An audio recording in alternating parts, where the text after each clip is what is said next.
the Bright House Network's high school football game of the week.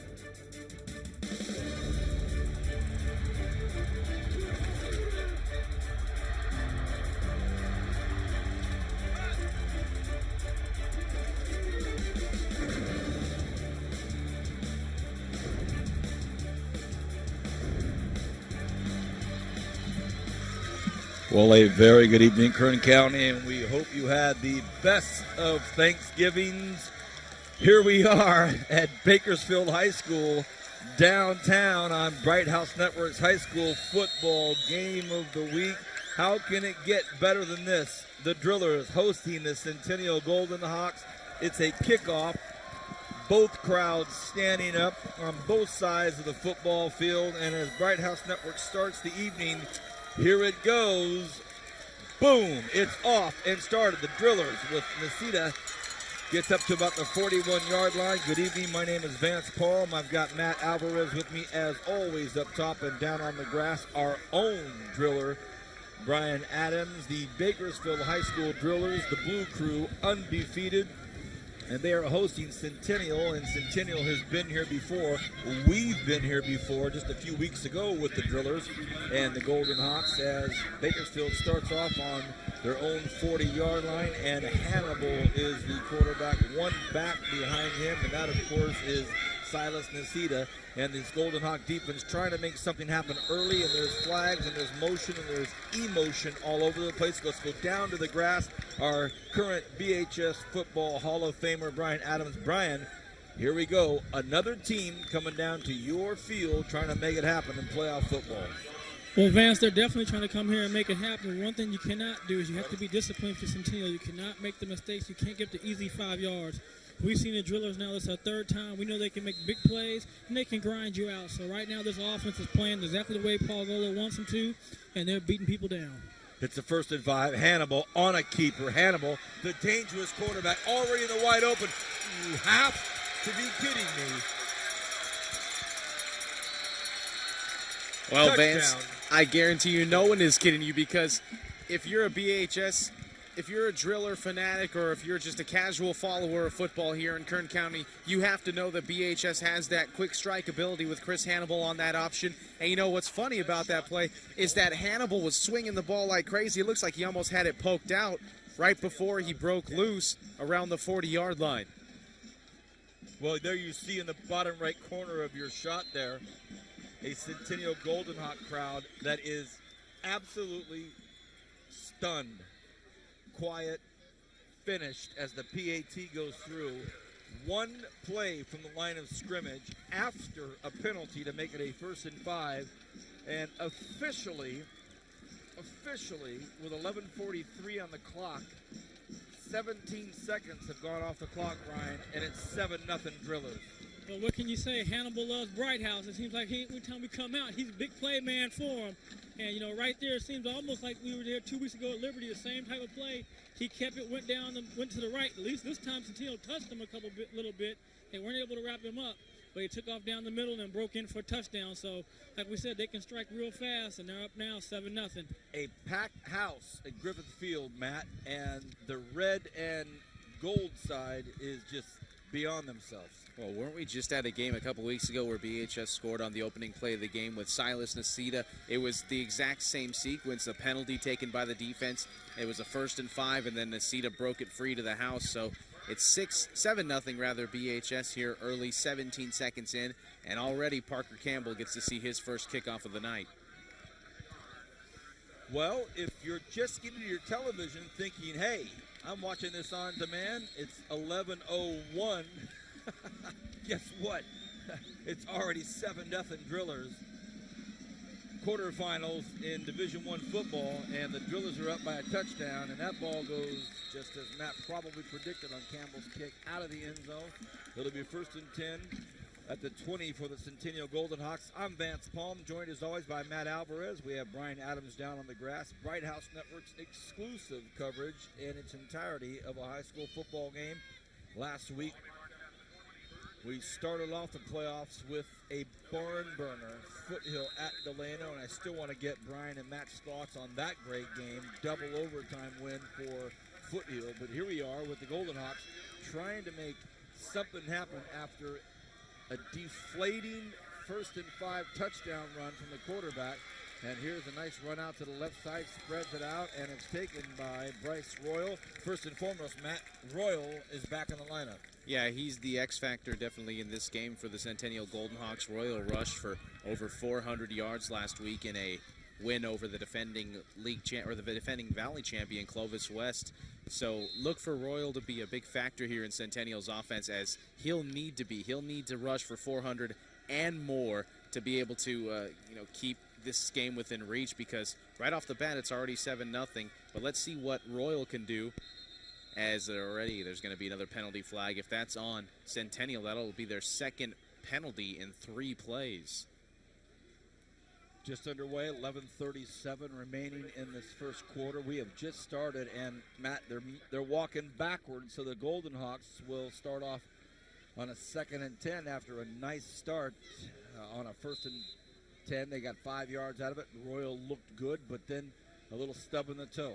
Yeah, that was a tough run by Royal, the first run of the night for the Golden Hawks. As you see number 6, Joe Bresson, the heir apparent to the throne left by Cody Kessler, sends his man in motion, looks out to the far side. Pass is going to be caught, and there goes Zach Clayton down the right side.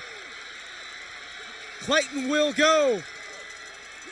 Just like that, quick strike. It's 7-6. Wow. 37 seconds into the game, already 2 touchdowns scored. Is it going to be that kind of night here in Bakersfield? Well, fellas, that's exactly what you want at Centennial, and that's what you have to attack BHS. We've seen before it's hard to run against BHS.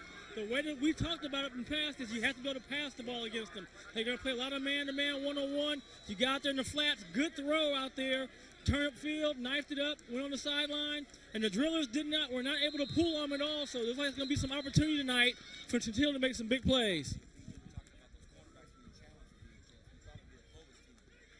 Yeah, Brian, and you were the one that said, hey, deep into the playoffs, maybe we'll get some of these northern teams testing these DBs.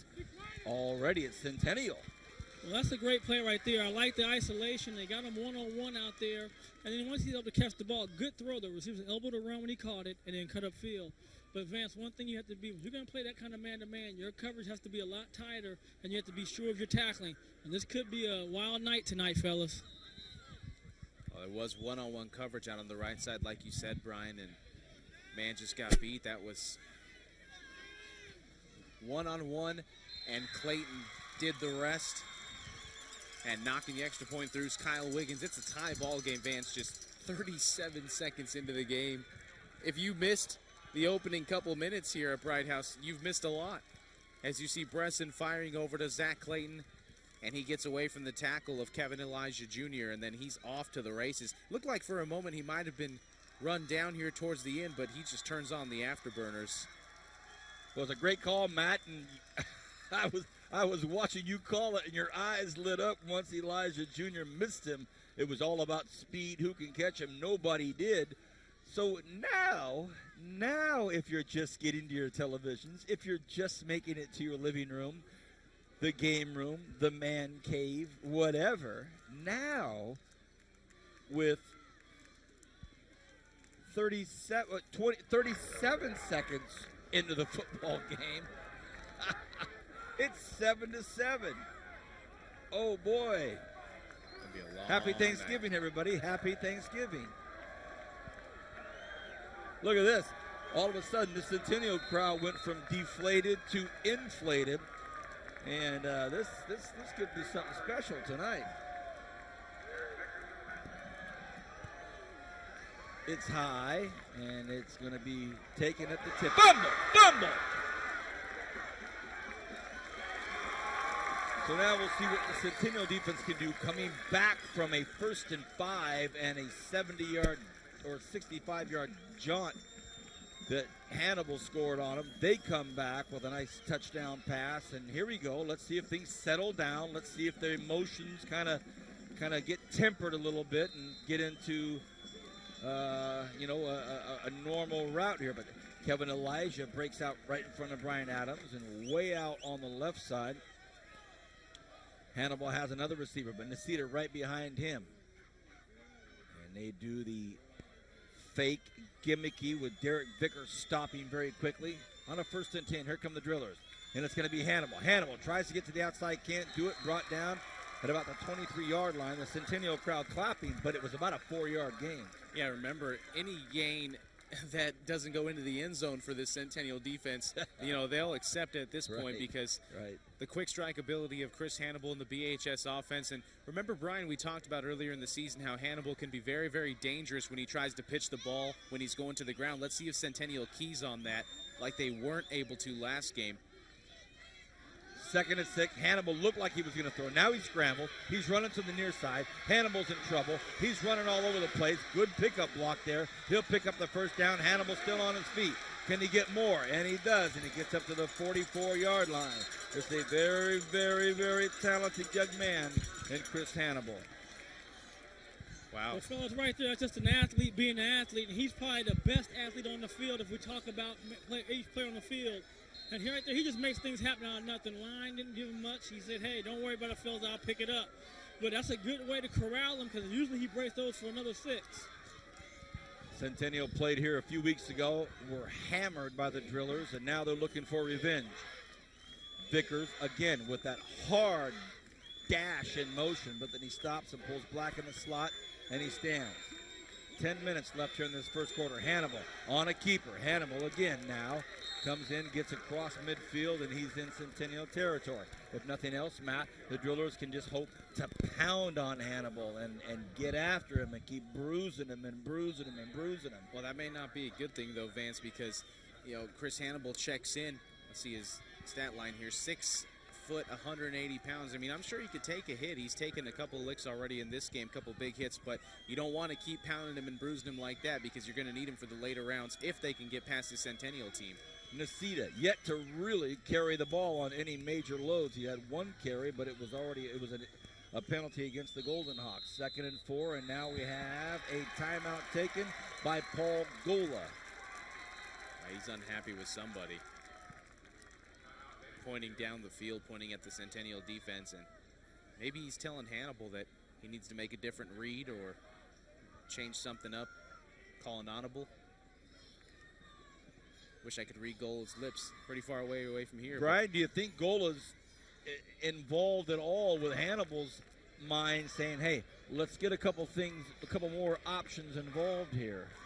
One thing about Gola, he's very precise in how he wants his teams to execute. So if he sees things that are not going right, even when he's winning, he'll call timeout and jump on these guys because of the precision that he wants. But, one thing, guys, you have to remember is that BHS showed against Liberty they could pass the ball a little bit when they were under pressure.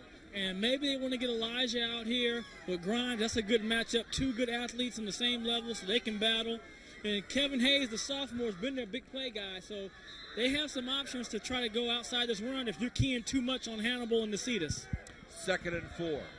Hannibal behind center. Nicita right behind him. They go to Nicita, and he gets it to about the 44-yard line, and that's going to be enough for a 1st down. So the Drillers will move the chains. It'll be 1st down, Bakersfield High School. You're watching the Bright House Network's high school football game of the week. You know it's a serious playoff game because there is nobody at the concession stand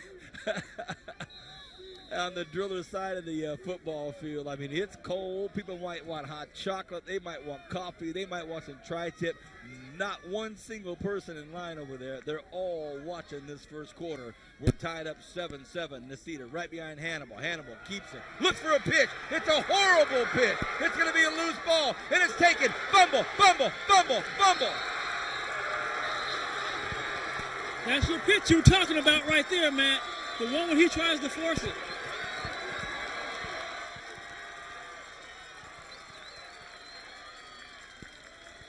Well, there you go. I mean, he tries to make that pitch just unnecessary.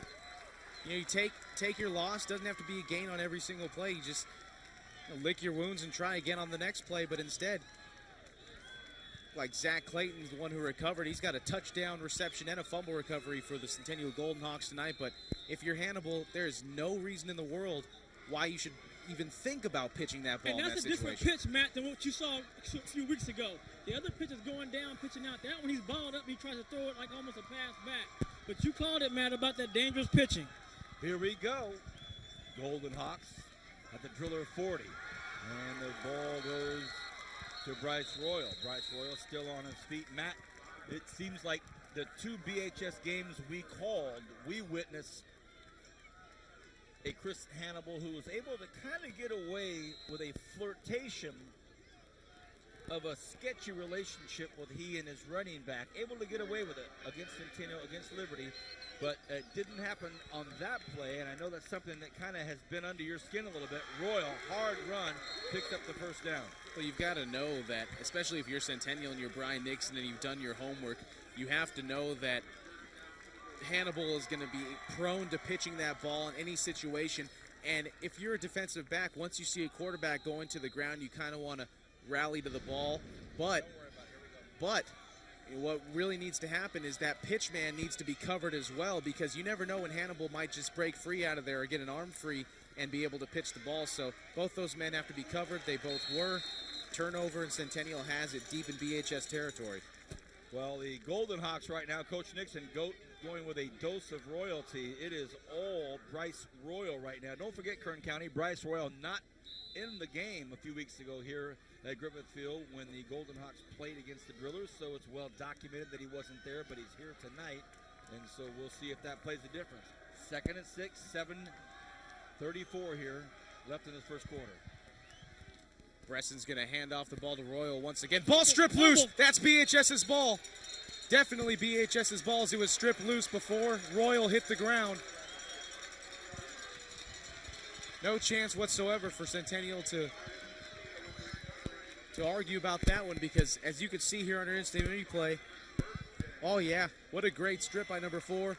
Asani Rufus, the quarterback of the future here at BHS, Brian. You called it. You saw it right there. Yeah, fellas, he went in that pile with one arm on the ball. He did not cover up with 2 hands. If you get a chance to see it on the replay, when you're in that traffic, you have to have that ball covered up. Ball security is a must. Well. 1st and 10 Drillers at their own 23-yard line. This Golden Hawks defense is going to dig it again. Hannibal right behind center. And now we have Jeremiah Reddick in the backfield behind Hannibal, but it looks as though there'll be a penalty on the Drillers here.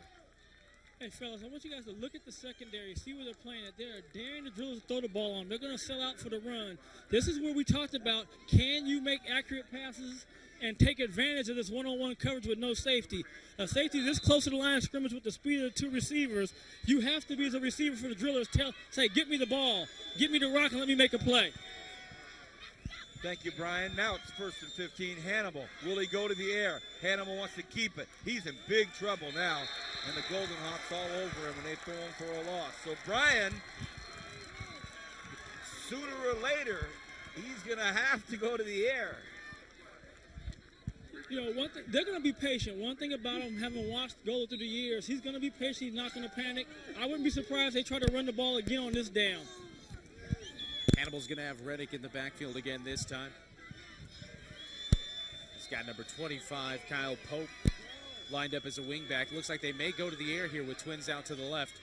Hannibal rolls to the left, getting chased from behind. Hannibal's got to get rid of it. He does.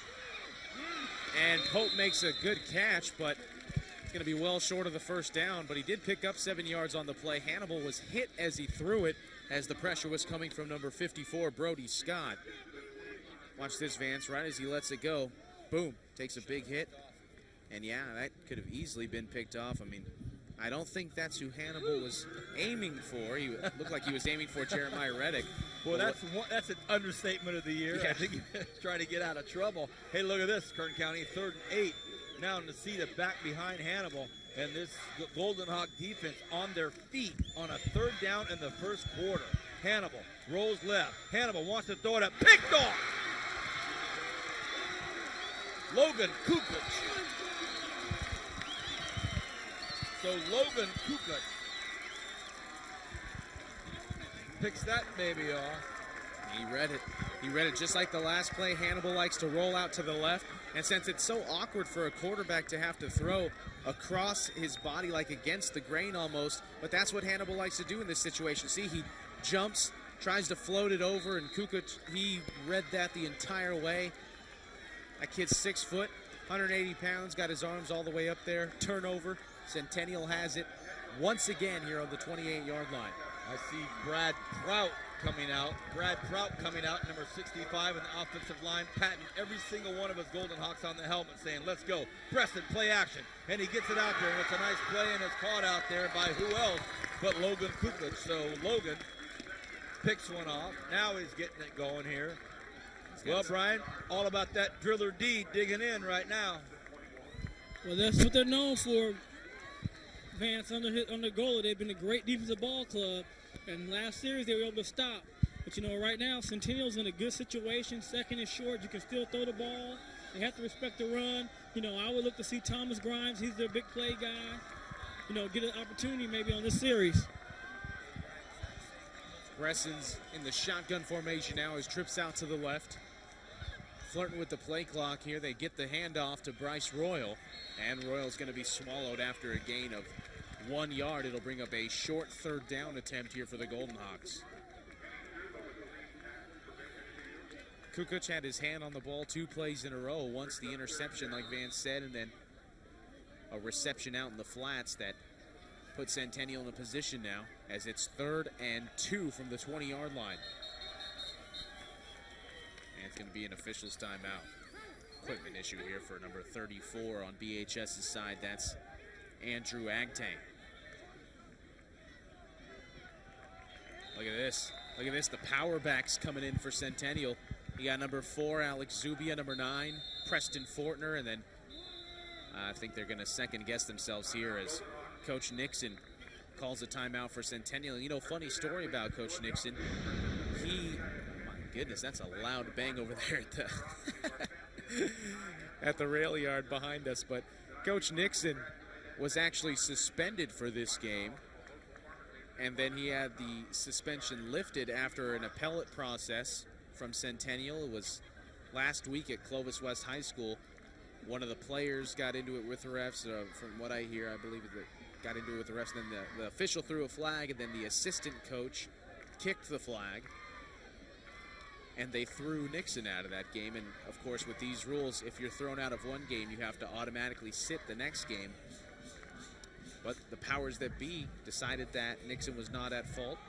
Although, in my sincerest beliefs, I have to think that Nixon has to be in control of his players and his coaching staff, regardless of the situation. I did a little homework this week. Had a chit-chat with a few people in inside, and on both occasions, Coach Nixon's back was to the officials, wasn't even watching. So that played into it when they watched the video. Here's the handoff. It's Royal looking for the corner. Will he get there? To the 10, to the goal line. Touchdown, Golden Hawks.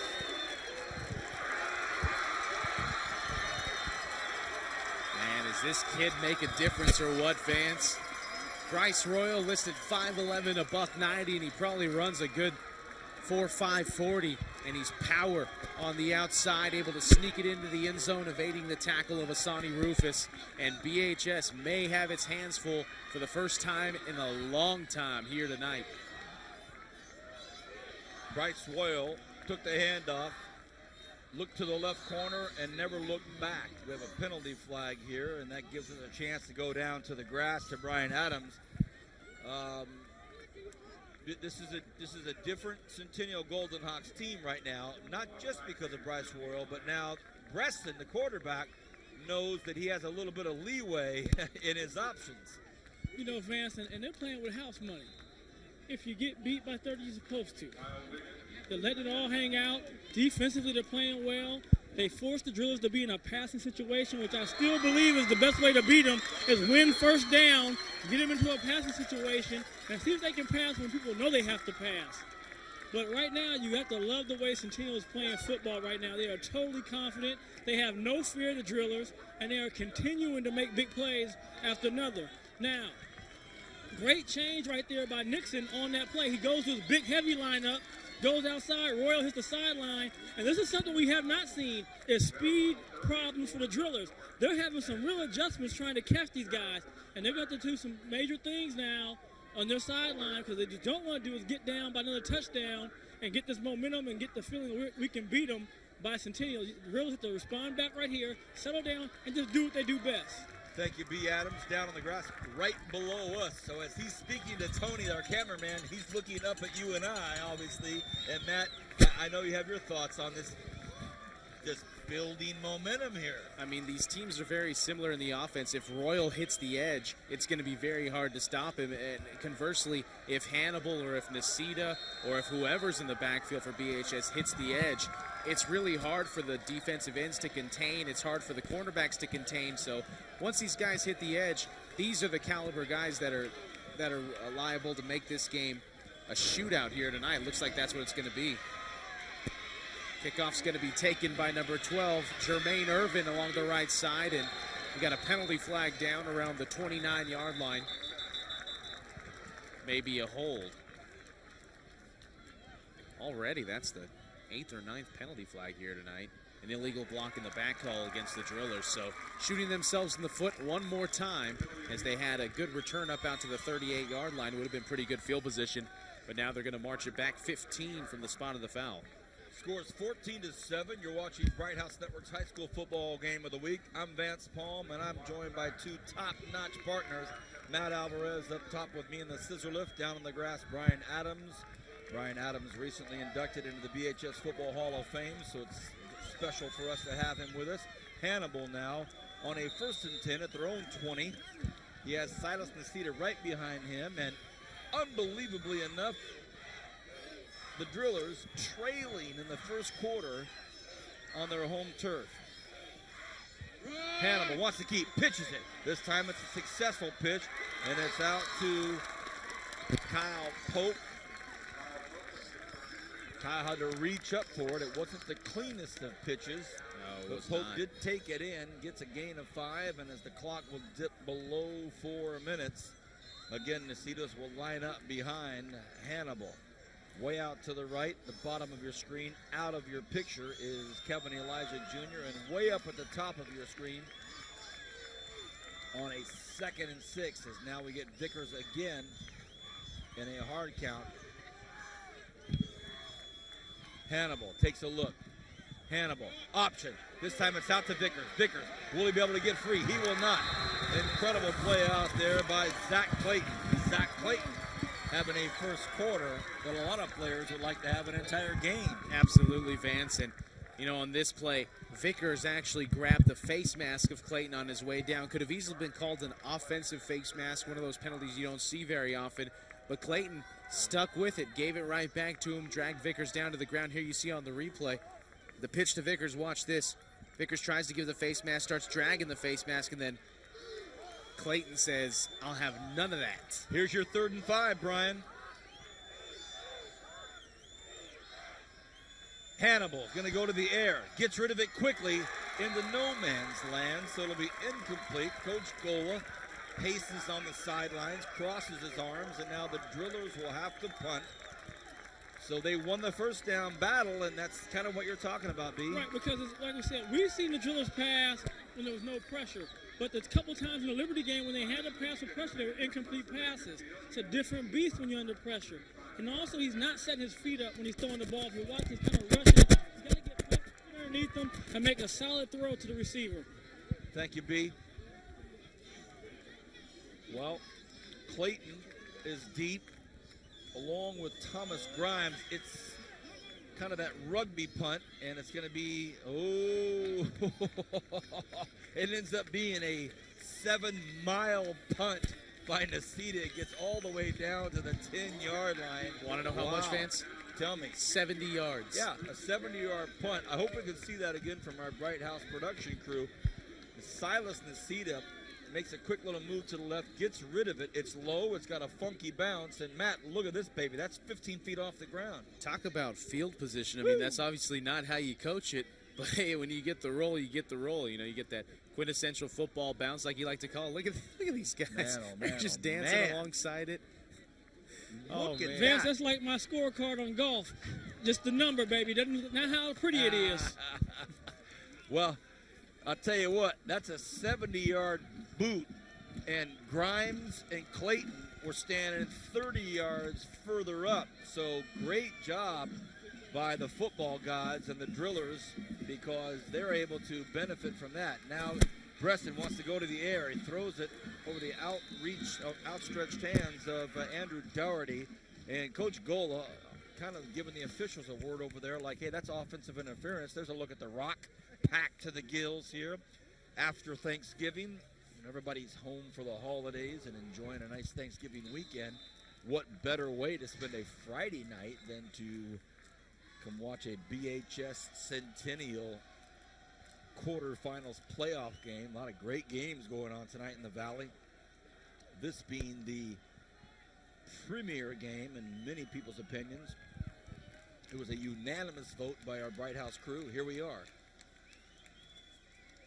Bresson's going to be in the shotgun. Has trips out to the right, but they're going to hand off to Royal. There goes Royal again. Gets a great downfield block. And Bryce Royal over the 50-yard line. Tripped up near the 30-yard line of the Drillers. So much for that 70-yard punt that was going to pin Centennial so deep in their own territory, Brian. Watch the blocking on that receiver. Big runs come with blocks by the receivers. He opened up that hole so the Royal can come through. And that time with the speed, he was not going to outrun Kevin Elijah. Kevin Elijah, the one guy probably can catch him, and he was able to do that. Well, as Brian calls it, Matt, we're seeing it. It's just perfection here. And I'll tell you what, Kevin Elijah Jr. is one of the fastest kids in the state, and he's doing his best to keep up with Royal. It's going to be Bresson again with Royal in the backfield again. Trips to the right, handoff to Royal. This time he's going to be stopped short of the line of scrimmage. It's Reddick on the tackle. Also in on the tackle, Andrew Aktang, a sophomore. Sorry, a senior. Aktang's a senior. Some of these unheralded heroes from this Driller defense that have done such an incredible job this year, shutting down team after team after team. And now, with 1:45 left in the first quarter, dare I say, we already have a classic brewing here in downtown Bakersfield. 2nd and 12, Bresson in the shotgun. Kobe Minnie in the slot, another dangerous weapon in Minnie. Could it be Minnie this time? Minnie, he's open. They go to him. Minnie catches it at the 15. Kobe Minnie with a stellar touchdown grab. Oh, boy. Kobe Minnie, who has been one of the most consistent, solid go-to guys all season long in the post-Cody Kessler era. Kobe Minnie steps up, and just like they scripted it, pow! But fellas, it's kind of like last year. Centennial beat BHS that first time in the Win Bowl, and then in the playoffs, BHS came back and beat Centennial. Now, Centennial's jumped out on the Drillers by moving guys around, getting them confused, taking advantage of that man-to-man defense, and so far, Centennial Golden Hawks are taking to the Drillers. Extra point by Wiggins is good, 21-7. Brian, on that touchdown pass, both cornerbacks came up to play bump coverage, and I think that really cued quarterback Joe Bresson into looking at Minnie, who was running a slant. He knew it was just single coverage, man-to-man, like you said. Right. And you got to understand, Elijah's coming over to slide in, so when you're sliding out and that receiver breaks underneath, you have to turn your hips to make an adjustment. Great route, great pass, great play call. Great catch. And great catch. He used his hands, which I like. But let's give Coach Nixon and his staff some credit. They dissected the film, they found some weaknesses, and they had a game plan, and they're perfecting it right now. And it's only the first quarter, fellas. For 21 points to be given up by this BHS vaunted defense, when I believe the most points they gave up all year was 28 against Frontier. My goodness. Centennial is coming out on fire tonight, and they've stunned, absolutely stunned, this crowd here at Bakersfield High School. $1:25 left to go in the first. BHS looking for some sort of spark. I mean, what they really need to do here is handle the kickoff. They fumbled the last two of them. It's going to be Vickers deep. Kick coming from Andrew Doherty. The crowd starts to get loud. And it's a little Pooch. Going to be taken on the run by Jermaine Irvin. Irvin up the right side, gets up above the 30-yard line, slammed down hard by Adam Lopez. All right, here's another look at this touchdown. I talked about Minnie being in the slot, and watch this catch. He's got a defender all over him. Nothing matters if he doesn't put his gloves on that football, and boom. So, Brian, I know as a receiver, you can get the protection with the quarterback, you can get a good route, you can get a good pass, but, man, it comes down to that young man right there putting it on the line and Kobe Minnie catching that football. That's what he's supposed to do. Right. I mean, that's what you practice every day. He's supposed to do that. But what I like is his route. He avoided the contact with Elijah to get open. And the drills have to stay with what they do. It's 21-7. It sounds bad, fellas, but it's only the first quarter. Don't panic. Don't go in the tank. You've been here before. You had a battle back against Frontier. You just settle down and do what you do, and that's run the ball. 3-yard gain. And it's going to be 2nd and 7 for the Drillers as the clock ticks under a minute to go. Hannibal with the double wing set once again. Changing up the call at the line. Then he sends Dallas in motion. And Hannibal going to be swallowed up. I think now Brian Hannibal is a little less apt to chuck the ball once he gets in a crowd like that after that early fumble. Well, you know, and that one he made a good decision. It was too crowded. He wasn't able to have a good pitch relation, but he will pitch it again. I don't think he's going to panic just yet, and the Drillers aren't going to panic. One thing I can tell you under Gola, they're not going to panic. 22 seconds remain in the first quarter. Looks like a passing situation here on 3rd and 4. Hannibal has Nasita behind him, and he's going to take it himself. Hannibal wrapped up behind the line by number 54, Brody Scott. And that'll do it for the first quarter. Hey, Kern County, what do you think about this? 21-7, Centennial up at the end of the first. We'll be back in a moment on Bright House Networks Bakersfield.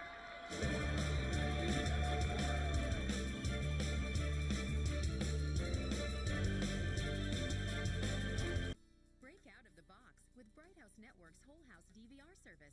Our Whole House DVR service makes it easy for everyone to enjoy their favorite shows.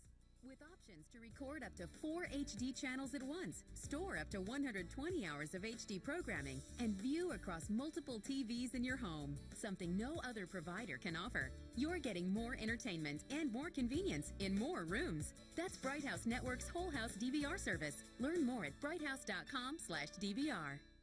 Wow, I can't believe you just told me that. Well, I felt that I should be honest with you about the type of stuff I'm into. I'm into it too. You are? I'm all over it. Living room, bedroom, in the shower. Well, do you want to do it here? Now? Well, yeah, it'll be awesome. Okay.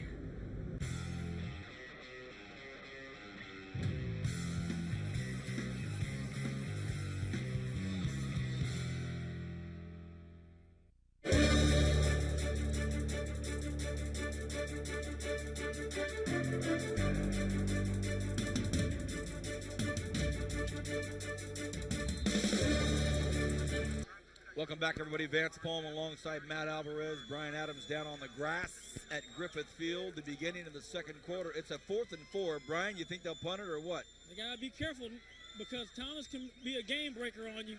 Well, they finally got it up, and it bounced Grimes should go get it. Grimes wants to do something with it, and he picks it up and goes out of bounds.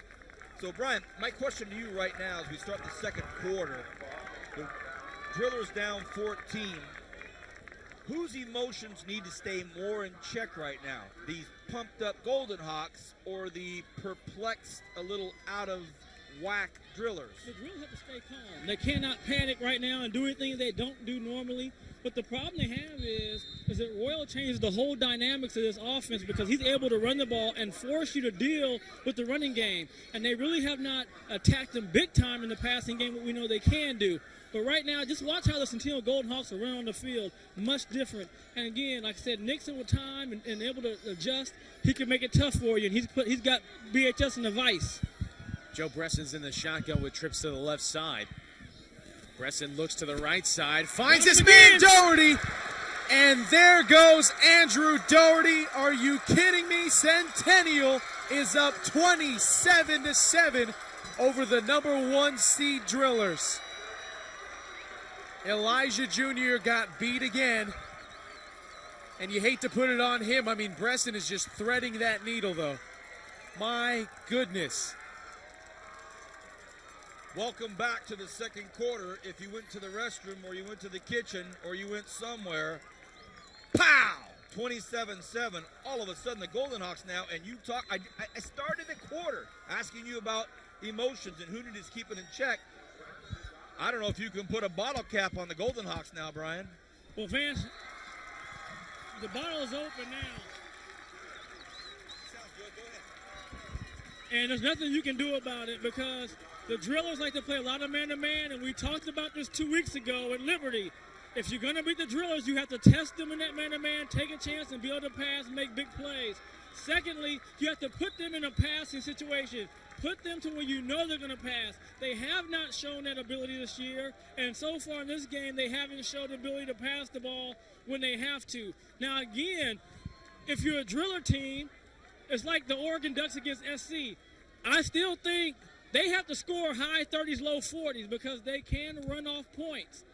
But they're putting themselves in such a deep hole that any mistake can blow it for them. Matt, what about special teams now? How important will the special teams be as this game starts to unfold? Punts, kicks, kickoff returns, punt returns. I mean, just how important will it be now for the other elements of this football game to play a role? Well, Centennial, I mean, if BHS ever holds them, they have a great punter in Doherty. I mean, he just scored the touchdown. And then, you know, you look at the other side of things, BHS, they're really not getting anything going offensively. So if they're able to get good field position, they know they have a very accurate kicker in Parker Campbell who can at least put some points on the board. So it's given them somewhat of a moral victory. Another pooch kick, and it looks like it was offsides here against Centennial on the kickoff. It'll move them 5 yards back, and we just talked about field position, Vance. Looks like BHS is going to have good field position to start this drive. Once again, welcome back. Bright House Network's exclusive full game coverage of the high school football game of the week. We're in the quarterfinals of the playoffs in 2011. Last week, Foothill at Delano, a double overtime thriller that we were so thrilled to be involved with and so pleased to be involved with. Now, all of a sudden, it's the Golden Hawks, 28-7 at the beginning of the second quarter. And for anybody out there in Kern County that said, oh yeah, this is what I predicted, nope. No, but you know, you thought it would be a good game. The second time it's hard to beat a team. You weren't expecting this. And I'll tell you this, Matt, if they come back kicking three, you can cancel this. You can go get your nails out. If they're kicking threes, you can get your nails. Here's the kickoff taken at the 10-yard line. Vickers, and he's tripped up at the 20. Thought he might have had some space there to get something done, but he doesn't, so it'll be 1st and 10 from the 20-yard line. Just underway in the second quarter. If you're just getting to your television, I think, is that the correct score on our screen? 28. Should be 28-7. That we Even have. our guys in the truck are flummoxed. And are you kidding me? It's supposed to be 28. Derek Vickers have to keep his emotions in check right now, Brian, as he got tackled by just one player. Wasn't able to break a tackle out there on the far side. He slammed the ball down. He threw his helmet down on the ground. He's out here on the field. He needs to keep his emotions in check for sure. He's one of the star players on this BHS team.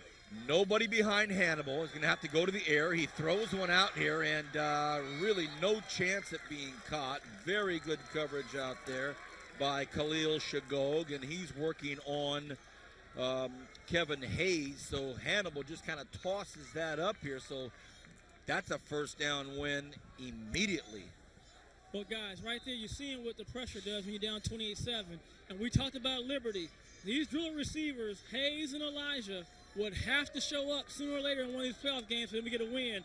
This is, again, where they're going to have to make plays because Centennial's selling out against the run and making sure that the Drillers are in check. Except for that one run, they've been tackling well.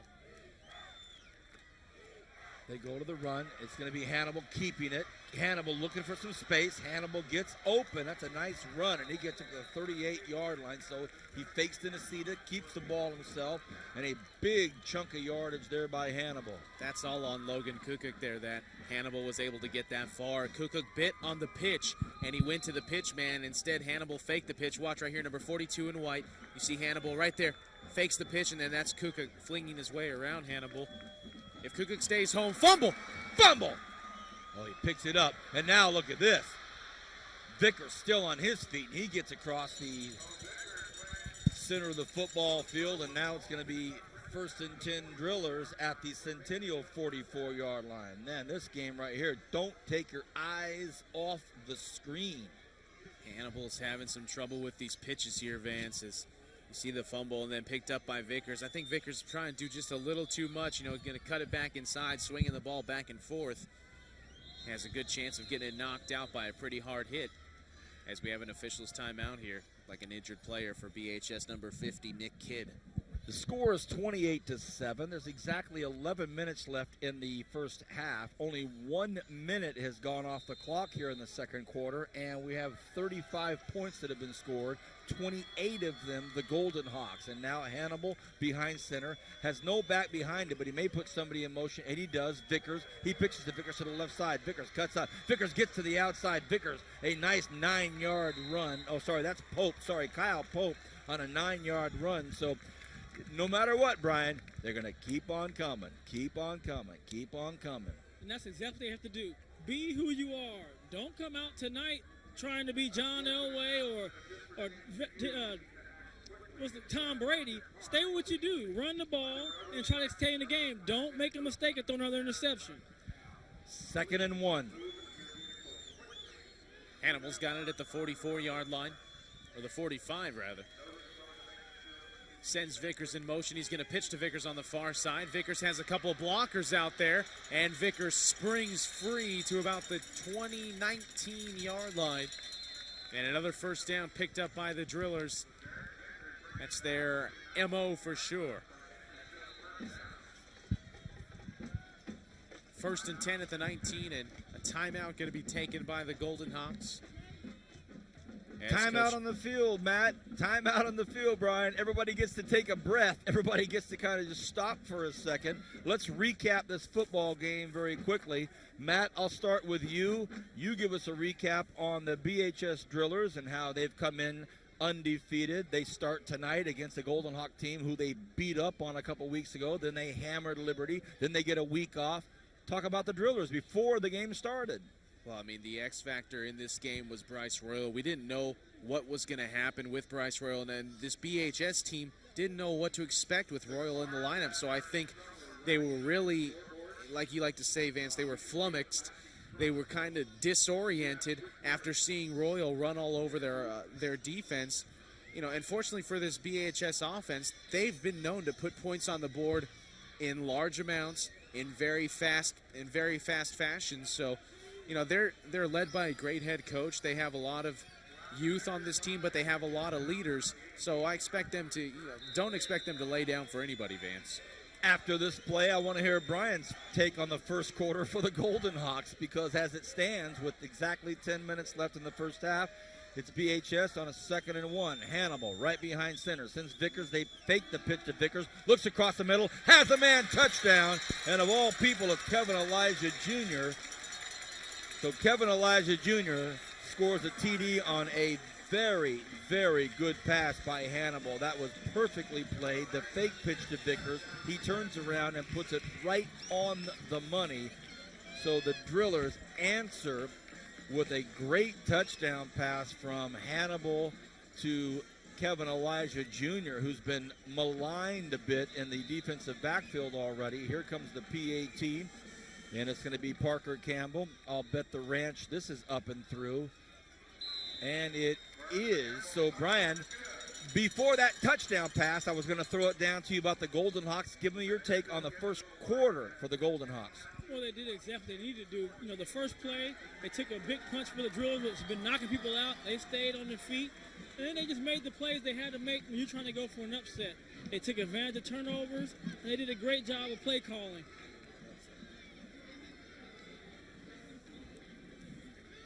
Under 10 to go, and Brian's key word there is upset. He said they're playing with house money. You know, for them, it's all about trying to knock down the big blue so they can take shots. They can do this. I mean, hey, it's like, what do you have to lose kind of thing. And it goes back to my question on whose emotions right now are really, you know, who has the biggest butterflies? Is it the Drillers or the Golden Hawks? Well, at this moment right now, you've got to believe that BHS has the bigger butterflies in their stomach because they're dealing with the unknown. They still haven't quite figured out the Centennial offense with Bryce Royal and with this single man coverage that they have as a defensive backs. It's really hard for them. I'm sure they're getting frustrated. I'm sure Elijah's frustrated. You know, we have to look for him to keep his composure if you're a BHS fan. And if you're Centennial, you just keep going right back to what's your success, and that's through the air. Long kick almost makes it to California Avenue, so it'll be 1st and 10 for the Golden Hawks. Agree or disagree with the Butterflies? Well, Vance, I think, like I said, the BHS Drillers just hang tight. You got a whole 3 quarters to play. It's no big deal. You lay low. You've been here. You've been down before. It's not the first time you've been down this season. And you got to just keep back at it. Come back on this series. They get the ball and score. You're down 7. But Kevin Elijah got back in the game. But see how easy it is to pass the ball on 1st down when you're running the ball as opposed to 3rd and 8. See, they can pass under those circumstances. It's when it's 3rd and long they struggle. 1st and 10, Golden Hawks. Bresson. They have the ball at the 20-yard line. He's got Royal with him. They're going to fake to Royal. They're going to hand off, and it's going to be taken for a loss by Zach Clayton. So great penetration by that Driller defense. Didn't go for anything other than where the football went, and Clayton thrown down for a hard loss, and it'll bring up 2nd and about 12. 9.5 left in this first half. It's been one of the most entertaining, enjoyable, and exciting first quarters of football we've had all season long on Bright House Network. You tell me a game we've had more action by 2 bigger powerhouses in the first quarter, not to mention the fact that it's the playoffs, and I'll give you $1. Pass out to Royal. Flag on the play from way There's going to back be some holding in the that middle of the defensive football backfield, fellas. Uh-oh, and this was way back at the 45-yard line where the flag was thrown, and it was an incomplete pass out to Royal. You see here Bresson throwing the ball across, and yeah, it looked like right there on the right side of the screen, didn't get the number of the BHS player, but it looked like it might have been defensive holding. We'll see here as the white hat makes the call. It is. That's 10 yards and an automatic first. So again, BHS with the penalties could have had a drive stalled at a possible 3rd and 10 opportunity, but instead it's going to be a 1st and 10 from around the 30-yard line. Wow. Golden Hawks will take that anytime, especially at Griffith Field. On a pass that bounced off of Royal's shoulder pads and could have been run back for 6.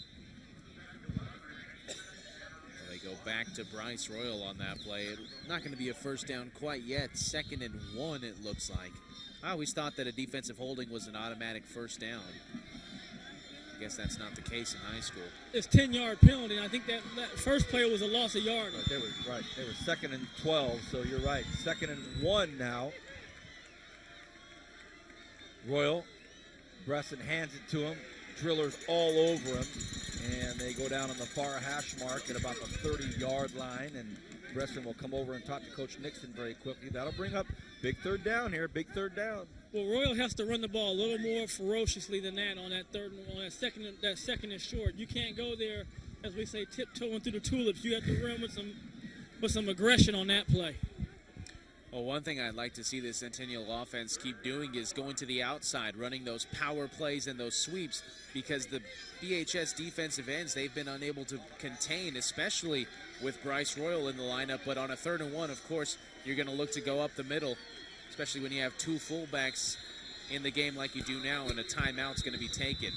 Well, remember, they used this lineup and went outside before when they made that switch when the big heavies came in, and they went off tackle to the left, and they pulled a couple guys through. So they're not afraid to go up the middle or on the outside. But right now, your quarterback has to make sure everything's going. He's got to get that play in and go. 8:23 remains in this first half. A lot of time, but It almost feels like the fourth quarter, but it's only the second quarter. It's 28-14. You're watching Bright House Network's exclusive full coverage of the high school football game of the week. My name is Vance Palm. I have Matt Alvarez next to me up on the station lip, and down on the grass is Brian Adams. Brian Adams, UCLA Bruins taking on crosstown rivals USC Trojans tomorrow. Matt Alvarez's Arizona Wildcats have a new head coach in Rich Rodriguez, so both of these guys jubilant, elated tonight. Well, first of all, I want to give Brian a congratulations on UCLA already winning the Pac-12 South. Nothing like mediocrity that can win a championship. Nothing like mediocrity. Preston on a keeper, and he picks up the first down. He punches it through. Now that the first down is complete, Brian, let's talk about the big game tomorrow night in SoCal. I will be in SoCal, and I'm thinking about popping by and see if I can scout some tickets. Well, I'll tell you, fellas, it's kind of anticlimactic now because SC can't go to the Pac-12 championship, and UCLA automatically goes. And hey, you know, you got to think of Carl Durrell. How bad is he feeling at home? Has a better record than Rick, and here's Rick going to skate into a Pac-12 championship, and then going to end up probably getting a contract extension. Boy, who'd have thought?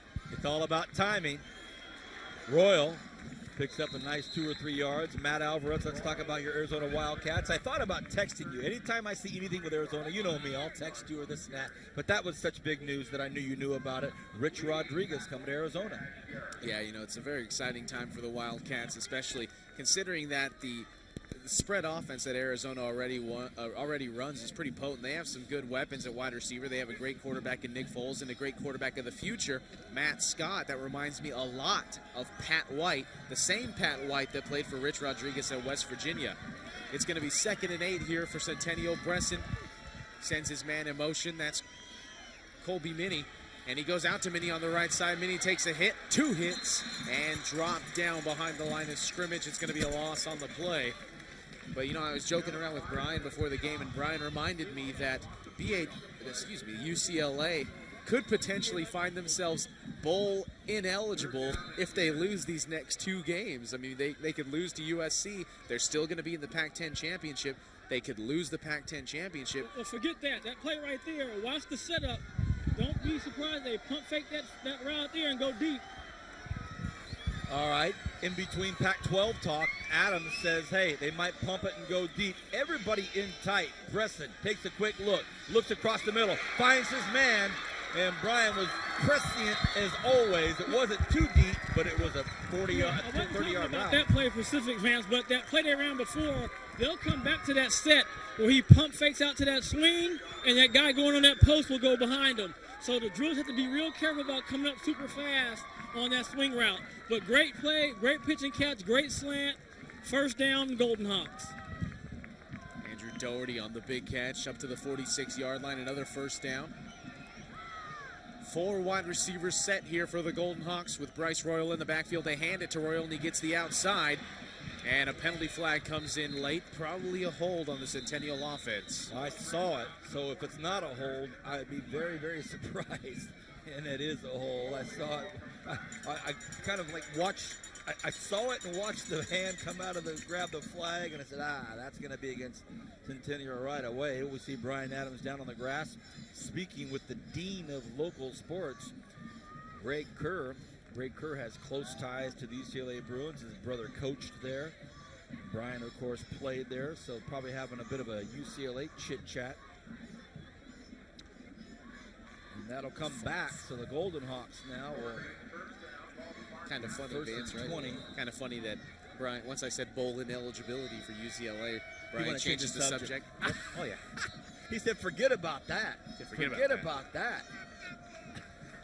You know what, though? In that sense, I believe the UCLA would probably petition the NCAA to try to get into a bowl game. But that's neither here nor there. 1st and 20 now for the Golden Hawks, Vance. Bresson in the shotgun. Clayton goes in front of him. He has options. Bresson gets hit hard. Takes a big hit, and he goes down and didn't hop right up. And he takes a big hit by Shaq Garrett. We called his name quite a bit the first game when Centennial was here, Shaq Garrett. And Bresson's going to hop over here real quick to talk to Coach Nixon. They really plowed through that line, Vance. There was Not very good pass protection at all by that Centennial offensive line as Shaq Daddy gets up in there, puts some pressure on Bresson, forces him to throw it. Little awkward, and all of a sudden it's 2nd and 20. Brian Adams talking with Greg Kerr, and then Brian Nixon comes over and has a quick chat with Brian Adams. Goodness gracious, Bright House Networks as prevalent as ever. Grimes in motion. They give it to Royal up the middle. Nothing doing there, and the Driller faithful liking what they see. Hey, Captain, can you tell me what in the world's going on with you? You're talking to the Dean of Local Sports, and then the head coach Nixon chats with you real quick. What is up? Well, I'm just lucky to be around the dean. That's what happens. You surround. It tells me if you surround yourself with good people, good things happen to you. Okay. So I just try to stay close to all the goodness down here. What's Greg Kerr have about that Garza score? 2014 last time we checked. Okay. And Taft is down, and Edison is down.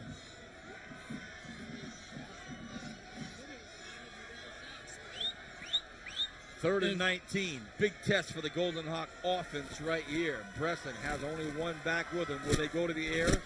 Bresson looking for a hard count. Not going to get that. Bresson in trouble. Goes down to 32. And the rock is rumbling. And, guys, that's exactly what the Drillers want to do. And if you're Nixon, you probably want about another 2 minutes off that clock if you couldn't score. At least have it down to about less than 2 minutes going. But, correction, that's Tehachapi is down, not Taft. I'm sorry. But right now, great job by the Driller defense. Be careful with the punt return. Here's the punt. Oh, Matt, what a beauty. What a monster punt. Why? Oh, and it's caught at the 20-yard line. Goodness gracious. I didn't see Kevin Hayes call for a fair catch. Yeah, he was fair catching before he all moved back and made the reaction to adjust to going over his shoulder. But he almost made a mistake letting that ball go. Boy, that thing, he caught that with his fingernails and then some. That ball almost came out of his hands, and that would have been devastating. However, it did not, so it's 1st and 10 with 4:18, or is that 4:48? You tell me, boys. I'm going to say it's 4:48 as the inflatable Driller kind of obscures our view of the scoreboard there. Hannibal keeps it. 4:17. So it was 4:18, and the clock will continue to tick. So if you're Brian Nixon and your defense holds here, let's just say if they do, hypothetical, I know, but let's say they hold and go into the locker rooms up 14 at the half. Nixon's going to take a shot. If he can hold right here and get this ball back, Vance, with good field position, he'll take a shot. And remember, they get the ball back to start the second half, too. Great point. Golden Hawks kicked off, so it's a 2nd and 4. Hannibal behind center. Will anybody go in motion? No, they don't. So it's going to have to be Hannibal. He runs into a brick wall, and he goes down at about the 31-yard line. That'll bring up 3rd and about 2. So a big, big possession down right here for the Drillers on a 3rd and 2. But see, Vance, this is what they like, because they don't have to pass, so they can stay with the running game. And that's why that first down is so important for Centennial. When they give up 6 yards and 5 yards on that first down, they're playing up. They're going to play downhill against, uphill against BHS offense. Vickers in motion. Hannibal wants to go to the air, throws it across the middle, and it is through the hands of Kevin Elijah. I was about ready to make the old long touchdown call at the 30, at the 20, at the 10. And watch the replay. Right, the ball gets beyond his hands. You see his hands will be here, his head moves. The ball gets by his eyes. So you see his eyes never track that ball all the way, and it goes right through. Wow. It's just not his night, Vance. And besides the touchdown pass he hauled in, has not been a night that he'll remember. They picked up the first down a few moments ago, everybody. That's probably why you're thinking it should have been 4. They did get the first. That's like delay now. And a false start on BHS. So it was my mistake. They picked up the first down. Didn't know that. Right. And again, but see the difference though when you're passing on 1st and 10 and they're expecting to run. But again, that's just a simple thing of seeing the ball. You just watch it. It happens in the pros and college guys too. You have a tendency sometimes on the real routine catches not to track it with your eyes all the way into your hand. Thank you, B. 3:29 remains in this first half. What a football game we've got going here. The Golden Hawks up 28-14. The Drillers have the football. It's a 2nd and 15. They're at their own 25. Hannibal's is alone in the backfield, drops back to pass. He's going to be chased from behind. He throws it out of bounds. We'll see if that's going to be. We'll see if that's a flag. Yep, there it goes. There's got to be a penalty. Yeah, the penalty flag came down late, but that's definitely going to be a penalty. And I believe that's a loss of down as well. Right.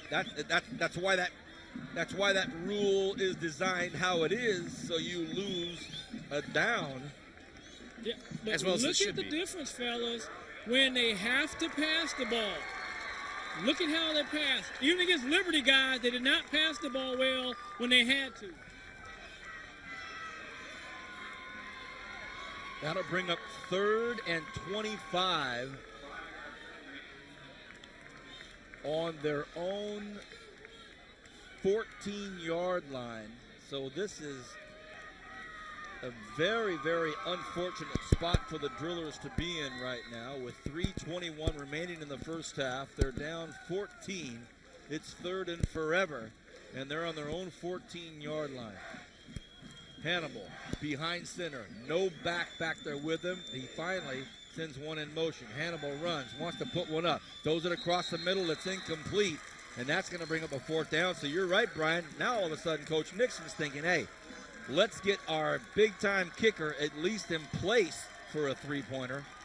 And you know what, guys, too? I would rush the punt return on this. I would go for a punt block just because if you see what Nassis is doing, Matt, he moves around to buy himself time, and then he kicks the ball, and that eliminates his, he doesn't punt like how you punt it. He kicks that low ball so they can't get a return. Oh, but it's weird, though, Brian. He usually goes, he's a right-footed punter, but he rolls off to the left, so he has to set himself before he even gets the punt off. So you're right, Brian. I would go for a block right now if I were Centennial. Now he's going to roll to the right. Not a bad one, but it's very returnable. Grimes takes it at the 45. He's got a wall. Grimes has the wall. Grimes at the 40. Grimes at the 30. Grimes gets run into by his own man. Gets knocked over by Zubia, and Zubia can do it at 5'9", 200 pounds. So just like you two script it, just like how you talk about it, you both are so prescient. We see Grimes cuts up, and Zubi is the only guy that knocks him down. Had he not run into Zubi, I think he was going to cut back against the grain into the end zone. But, oh, boy, 3 minutes and 3 seconds left, Matt. It's a mountain of time. Yeah, tell me about it, Vance, especially the way that Centennial has been moving the ball, or at least the way they were moving the ball in the first quarter. You know, BHS has held them to only 7 points here in the second quarter, but we know that Centennial has that quick strike ability just as BHS does. It's going to be Bresson going up on the right side. Touchdown to number 8, Michael Martins. Matt, every time you call a play, Centennial scores a touchdown. I told you Nixon would strike him. He's just like Gola. They're very calculated killers when it comes to being offensive coaches. When they're going to take advantage of you and try to take you out, and that's exactly what he's trying to do now. And but the thing is, he left 3 minutes on the clock for the Drillers to come back and put a score. Every time I tap Matt on the shoulder to call a play, he calls it, and Centennial scores. BHS is probably thinking, Vance, quit tapping Matt on the shoulder. What am I supposed to do? The PAT is up, and it's good. Goodness gracious, a 21-point lead. Hey, Brian, you say there's a lot of time left for Coach Gola. Coach Nixon's probably saying, hey, we'll take 3 minutes left. Knowing him, he probably would say so. I also know he like to be in this at halftime and maybe a minute left to go.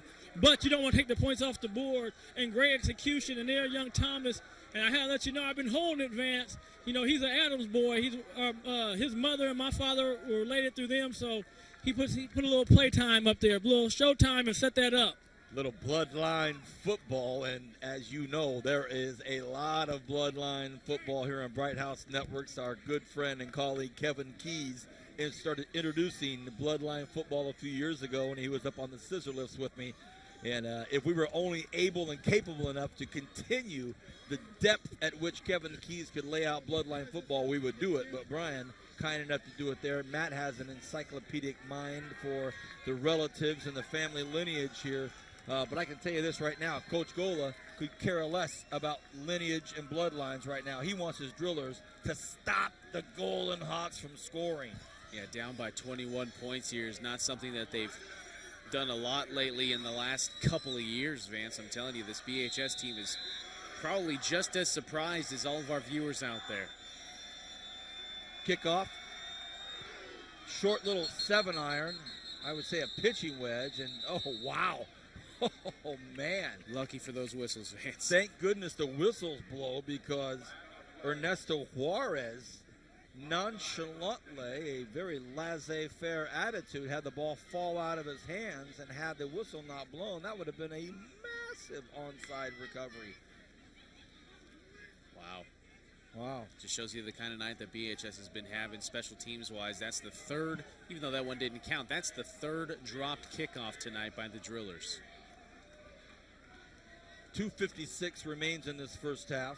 You know, conversely, Vance, that's the second offside penalty that Centennial's had on a kickoff. So, I mean, if they're trying to make it easy for BHS, giving them 5 extra yards. Well, they won't now because they're going to boot it deep.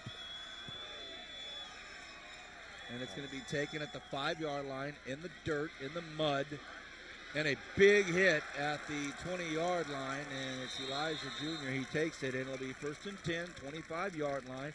You're watching Bright House Network's high school football game of the week, exclusive full game coverage here, and it's only here. It's on Channel 10 on Friday nights, and then it goes on demand.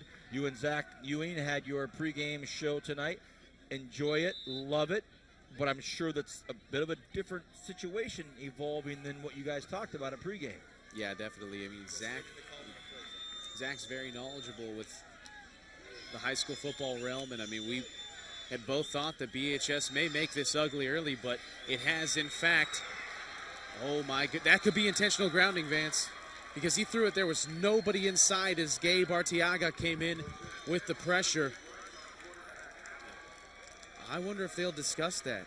Well, that, for the sake of argument, there was somebody in the real estate over there with they were both jersey. linemen. As my man Lucky Rick Neuheisel likes to say, it's only what they call. You're right. I guess that goes in the lines with Dale Earnhardt Jr. saying, if you ain't cheating, you ain't trying, right? All right, got it. Okay, well, 2nd and 10. And Matt so aptly noted they were both linemen out there in that real estate as Vickers goes in motion. Hannibal, busted play.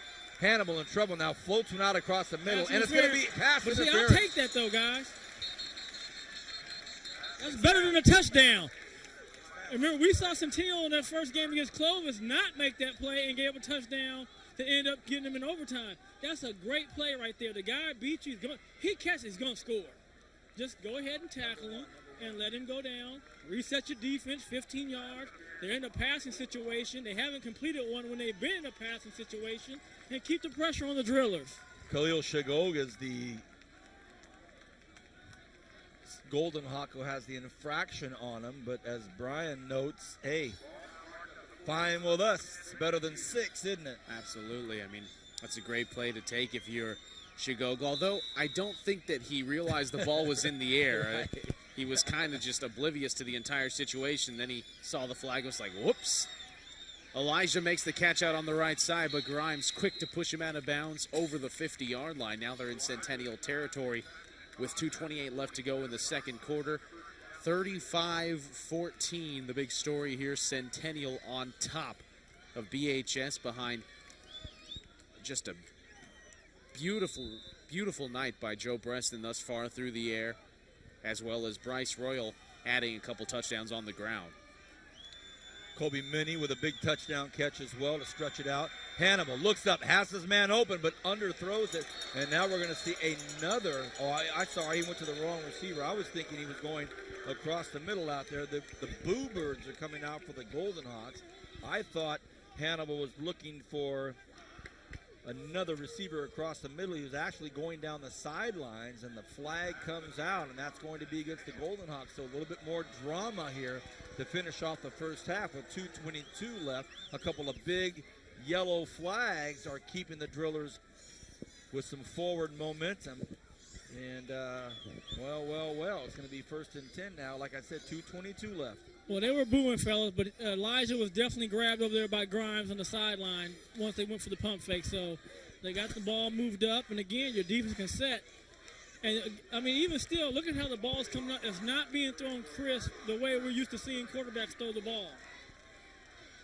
First and 10, 2:22 remains here in this first half. Golden Hawks up 35-14 over the homeschool Drillers. Pressure looking right in the face of Hannibal. Hannibal has Vickers with him. They pitch it to Vickers. Vickers out to the right side. Couple of big hard hits. Vickers thrown down, maybe a couple of yards. Nice job by the Golden Hawk defense. You know, they kept him in bounds there, Vance, as well. So BHS has 2 timeouts left. Centennial has none. So the clock's going to keep running here as we click just over 2 minutes left to go.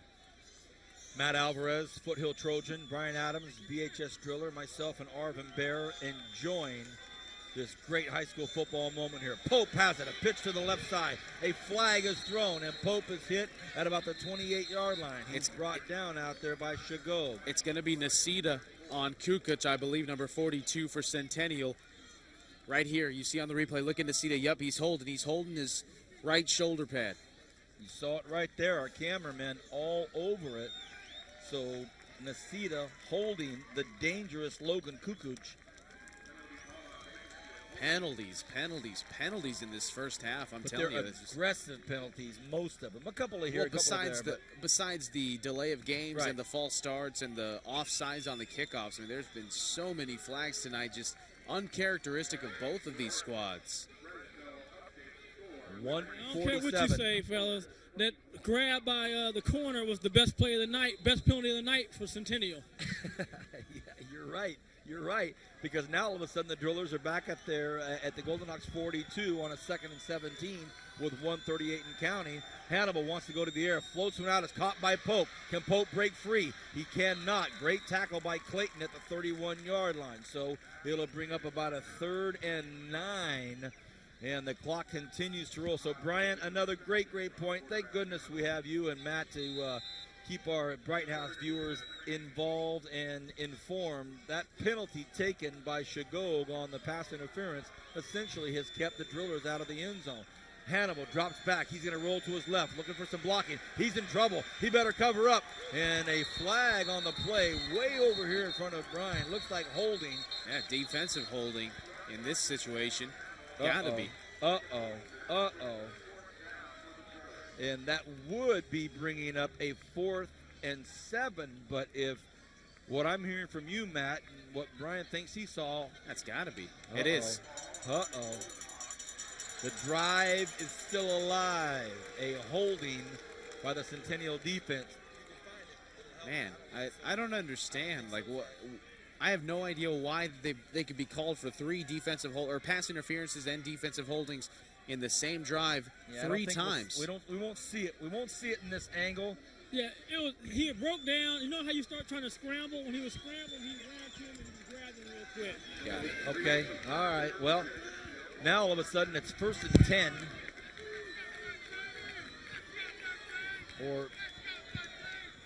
First and 10. Centennial 21-yard line. So with 1 minute and 1 second left, Hannibal takes a snap, has a man open, floats it out there, and it's going to be incomplete. Another flag. Goodness gracious. I want to see the count, the tally, Zach Ewing's tally on the number of laundry flags we've seen out here tonight. By all accounts, it seems that it would be another mug job by the Golden Hawks. And we look at the top of your screen, the very top of your screen, Grimes possibly held on. It is. And it is. So this Centennial crowd below us in the scissor lift really letting out the boos now. It's not the referee's fault. I mean, these are blatant holding calls. Well, and I'll tell you this, he was open too. Almost caught it anyway. He almost made a one-handed grab for a touchdown anyway. I mean, he made a great reaction to the pass, but his initial route, that wasn't even going to be close. Right. And as I said, their passing when they have to has not been crisp, fellas. They can run the ball now, though. Dig this, everybody. 1st and 10 from the 11-yard line, 54 seconds in the first half. It feels like the 4th quarter of a Super Bowl. Hannibal throws one over, picked off, and it's going to be a huge interception. Will he just go down, or will he try to make something out of it? You got to be kidding me. Michael Martin still on his feet, and he gets to the 42-yard line. Michael Martins was watching that football from the second it left Hannibal's hands, and he had a beat on it. from the very second the ball was out of Hannibal's hands. You'll see Hannibal drop back here, and Michael Martin's looking at it every second of the way. And Martin's sitting there the whole time. Say that again, Brian. That ball has to be thrown on a line. It has to be zipped across your body to the other side of the safety for a catch. The same pass that Reeson threw for his touchdown, it's the same throw, same trajectory. That ball floats, it gets picked off. Now, I'm surprised they passed the ball on the 11-yard line, 54 seconds, 2 timeouts, had plenty of time to run. So now Nixon probably going to take another shot at the end zone here with their tall receivers, Doherty and Martins. Well, you tell me. Martins is 6. Oh, no, they're going to take a knee. Well, they have no timeouts left, so it's not necessarily hopeless, but Possibly one of the more brilliant moves when you're up 21 on the road at BHS, and you can go into the locker room knowing the football's coming to you, knowing you're going to go in with some great momentum. Coach Nixon says, hey, fellas, I think we'll just get on out of here. Wow. I'll tell you this, I'm on the coaching staff. I'm asking for Eby to go down on that. Don't keep running. You might fumble that. Just go down. I thought he was when I was calling the play. You aren't running the 100 yards against these guys. Well, hey, Curtin County, I would imagine you're coming back for the third quarter of this instant classic. It's high school football game of the week. It's the quarterfinal playoffs. The Golden Hawks at BHS, and they're up 35-14. We'll be right back with the fourth quarter on Bright House Networks Bakersfield.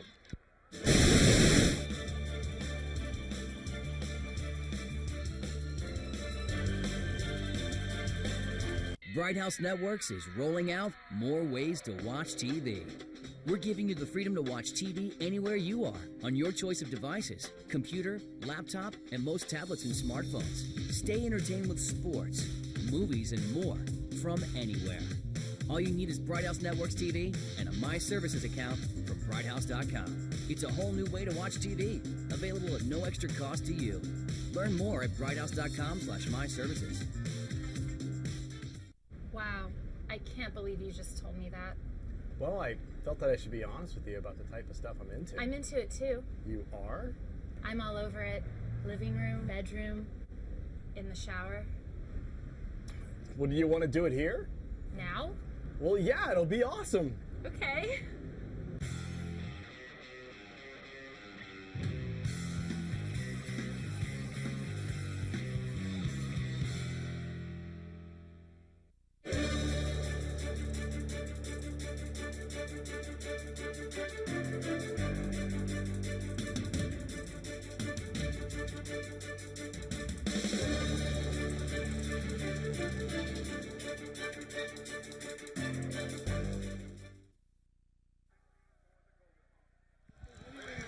Welcome back, everybody. Vance Palm alongside Matt Alvarez and Brian Adams. It's the kickoff to start the second half at Bakersfield High School. And kind of starts off where we left off with the Golden Hawks feeling good about themselves. It'll be 1st and 10 from the 30-yard line. The score is 35-14, a 3-touchdown lead for the Golden Hawks. Some of you may have just made it to your televisions coming in from other football games this Friday night. For those of you watching on demand, you already kind of know the outcome, but I'll tell you what, this has been an incredible first half of football, and as Matt and Brian and I kind of just pinballed off all of the different fans, friends, relatives, coaching staff, teaching staff, administrators throughout Kern County, it's all the same kind of vibe. Wow, the Golden Hawks are here tonight. Now Royal gets flushed out. I know it's a bad pun, flushed out on a Royal, but he does get pushed to the left hash mark, maybe a gain of 1, gain of a half a yard. Brian, your quick synopsis of the first half. Well, Vance, I'll tell you this. You couldn't have executed better if your Centennial, your game plan, you stayed with it. Now you can't rest on it. You got to keep the pressure, keep the foot on the pedal. And if you're the drillers, you have to just stay calm and try to get out of this series real quick, 3 and out, and then get the ball back and try to score as quick as possible. 2nd and 10, no gain. Bresson has one back with him. They send Kobe Minnie in motion right in front of Bresson. Bresson drops back quickly. Bresson wants to go up top, and he overthrows his receiver, Thomas Grimes. He went right at Nasita. And it wasn't that he wasn't open, he just kind of out threw him, and that will bring up a 3rd and 10. So the Driller defense looking to dig deep here and get their offense on the field after one more play. We're just underway in the 3rd quarter. No huddle offense. Bresson takes a quick snap, hands it off to Royal. He's swallowed up. Not one single Driller defensive player fooled by any of that. So a very quick 3 and out. And the Golden Hawks come off of the field, and they're going to punt with a no-huddle punt. They want to punt right away, not even a split second wasted. They jump out quickly, but doesn't shake up anybody, namely Kevin Hayes waiting at his own 35. Here's the punt. It's up. Kevin Hayes is going to let it bounce, see what happens. It bounces straight up. Now Kevin Hayes takes it, gambles with it, gets away just for a second, and he's thrown down at the 30-yard line.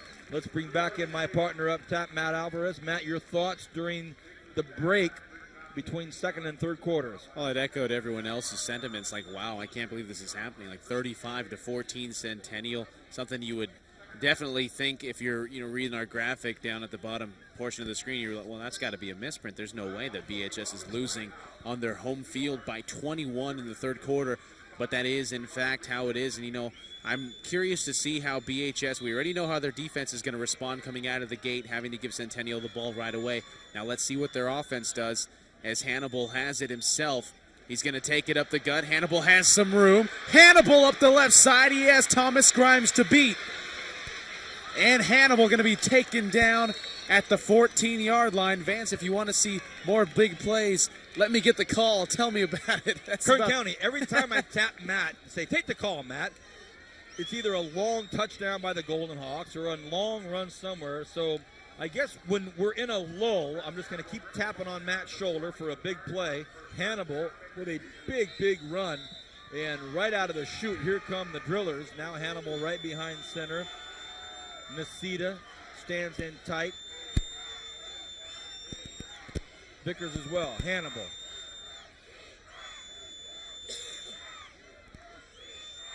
On a 1st and 10 from the Golden Hawks 14. He keeps it.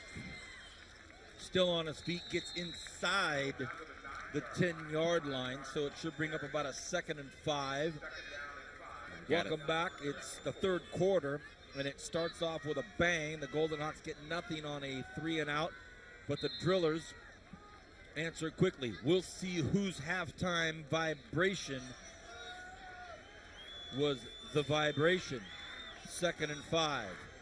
Hannibal has everybody tucked in tight except for Kevin Hayes here on the near side of the field and Kevin Elijah Jr. on the far side of the field. Hannibal. Movement all over the place. If you have a yellow flag, throw it. That was the longest yellow flag. Look at that guy right there, the back judge. His yellow flag is about, it looks like he took it from one of the flag girls here at BHS. Look at that thing. That's huge. I've never seen that before. Unison. Never seen that before in my life. I got some stats from Zach Ewing at the break. Joe Bresson, 7 of 9. 7 completions, 216 yards. That is a good little completion yardage marker right there as the ball goes to Kyle Pope. And Pope knocked out of bounds inside the 5-yard line. Hannibal gets another first down through the air. It'll be a 1st and goal for the Drillers at the 2-yard line. Bresson also has 4 touchdowns through the air tonight. 216 yards on 7 completions. I don't even want to do the math on that one, Vance. 1st and goal from the 1, the Drillers. Trying to jam one in here. They've got Nasita standing right behind Hannibal. Nasita has not made a lot of noise tonight. Will it be him? No. Hannibal stopped at the 1 millimeter line. Might as well just give it to him at that point. The referee's marking the spot off. Goodness. He was walking the goal line like a tightrope. Goodness. I don't even know if we have that on replay. It was a nondescript play to have on replay, but very quickly, watch this as they come to the line. I mean, he was just grabbed at the 1-inch line. 2nd and goal from the 1. Hannibal can just jump over the goal line. Does he get in this time? No, Oh, my goodness. There's a It was handoff, Nasita. fellas. It was Nasita. He didn't get it. So on a 2nd and centimeters, it's now 3rd. And it's something in the metric system. Wow. 2 down territory no matter what for the Drillers.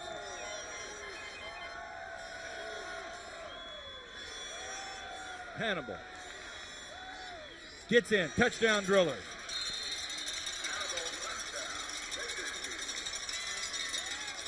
One way or the other, they were getting in, and it was Hannibal. So now it's 35-20 with 7.5 remaining in the third quarter. Just a whale of a football game here in the quarterfinals, and we're hearing scores from all throughout the valley.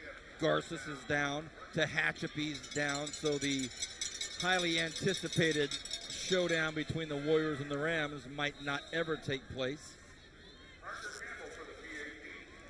Campbell smashes it through, and that comes close to going on California Avenue. 35-21. So a 3 and out by the Golden Hawks puts the football in the Drillers' hands, and they promptly move down the field with a long Hannibal run.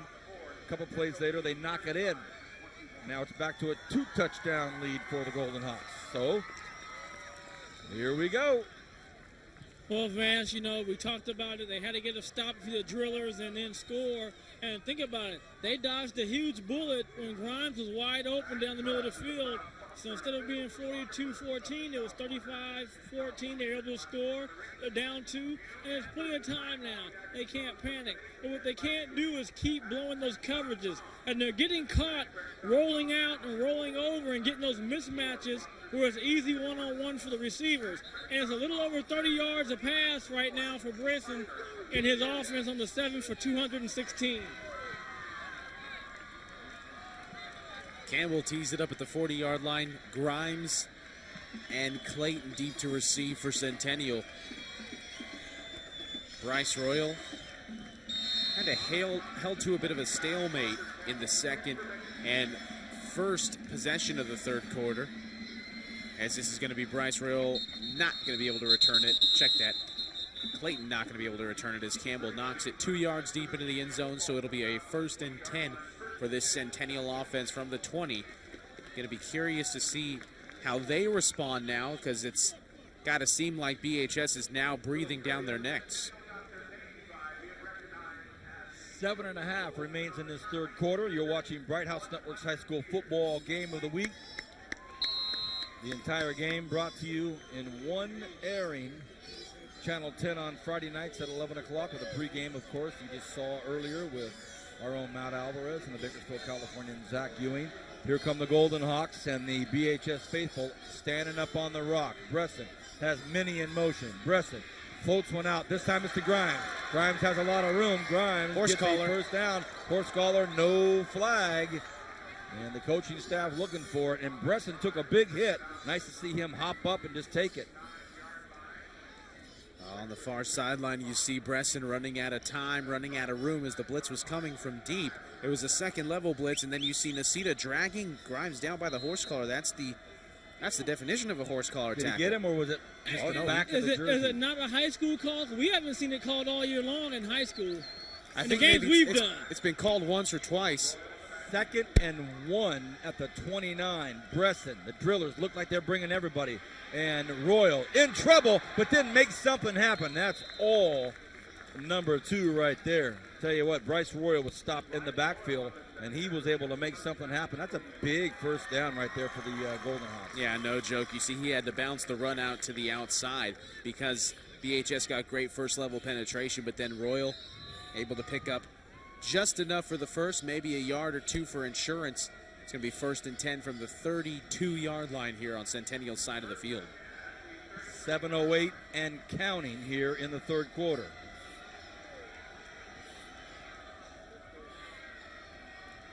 Everybody on the left side of the football field. Well, now they put Grimes coming right back at us. Bresson wants to look at Grimes. Got him. Pumps to Grimes. Has Grimes. He floats it out. And it's, dropped by Thomas Grimes. Great move, great pass. Penalty markers on the play, though, Vance. That Flag might have been on all the far for naught. side of the field, Matt. Let's see what this is. That might be holding on the driller side this time. They're pointing towards the driller, so the other receiver might have been held. Ooh, boy, Breston really had a nice pass there. And everybody in the Centennial Invisible side. player downfield. So. Yep. Well, you see Grimes in motion there, and just as Brian said earlier in the broadcast, the pump fake, Kevin Elijah jumped the route, and Grimes was wide open, couldn't haul it in though, because he would have been possibly bye-bye, although Kevin Elijah is one of the faster kids that we've seen all year. I think the Cats would have took him to the ground. As you see, he's kind of halfway laying out. But, you know, one thing that Nixon is doing, you can tell he's made some adjustments from that first game. He's moving these receivers and getting in the driller secondary in bad position to cover. 1st and 15, Bresson in the shotgun. Play action. Bresson's going to keep it. Doesn't get anywhere. A nice play out there by Nasita. Number 5 wraps up number 6, so no gain. Maybe a yard. Maybe a yard. We should bring up 2nd and 14. You know, on those read plays like that, it's kind of hard to expect BHS to jump any of the options that they have underneath, like the handoff to Royal, as Bresson is going to take this snap and fire it to the right side, intended for Grimes. Incomplete, though, so another big third down here for the Centennial offense. It'll be 3rd and 14. They're going to have to go to the air again here, and BHS has had it pretty well staked out.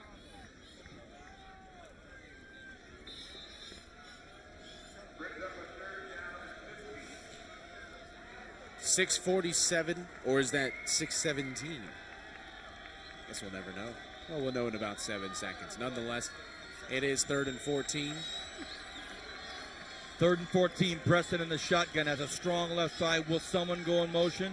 No, they don't. Play action. They float this one up, and it's going to be out to Martins, but overthrown. Nice job by the driller defense. So at least the offense for the Golden Hawks stayed on for a little bit. They were on there for a while, but this no-huddle punt formation, they'll run out to the line of scrimmage. They'll wait for the officials to put the ball down, and Kevin Hayes stands at his own 35-yard line with 6:11 remaining in the 3rd quarter. Perfect deep snap, and it's a big end-over-end punt. What kind of bounce will it take? It's a funky one. Hayes gets a perfect bounce. He takes it, looks to the near side. Oh, a huge block and a big, big hit out there, and the recipient of that, well, goodness, good for him. There's no 35 on the roster. Maybe a call-up, but he was leveled. 5:58 left here. Yeah, and you see at the end of the play, watch here, look at, oh man. Who Big delivered the hit? That's what I want to know. Big hit. Didn't see either number, Matt. Yeah, that's how big of a hit it was. Blurred time and space. Vickers in motion. Hannibal pitches out to the left side. What a nice pitch, and it's Pope this time. And again, in the grasp of a defensive player, he decides to shuffle it out there with his left hand, and he got rid of it and actually got some positive yards. But earlier in the game, that was not the recipe for success on a 1st and 10. It's now 2nd and 7, 5.5 here remains in the 3rd quarter. Seems like time is going a little quicker here in the 2nd half. The urgency starting to build. They pitch it out this time. This time it will be Vickers. Vickers looking to get to the outside. Vickers gets across midfield to about the 49-yard line. Now Michael Martins needing some help up. Kevin Elijah goes over there. Good sportsmanship, helps him up off the ground. But you see the BHS crowd starting to come back to life here as Vickers takes the sweep on the right side, and he's dragged down. It's going to be 3rd and 2, though. Wasn't able to pick up the 1st down. Hannibal right behind center. A matchup down here on the near side next to us.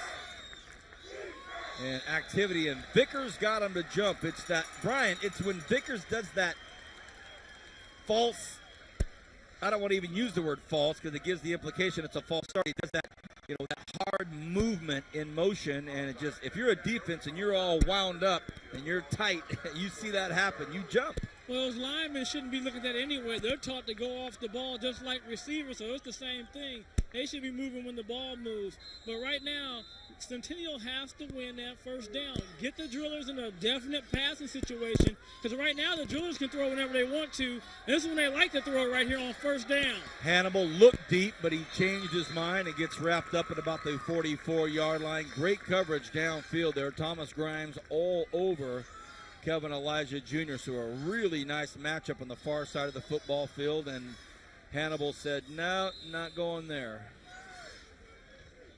And I think he's a little gun-shy, fellas, because if he had a chance to throw the ball out and get it out there the same way that Centennial did earlier and see if Kevin can get to it.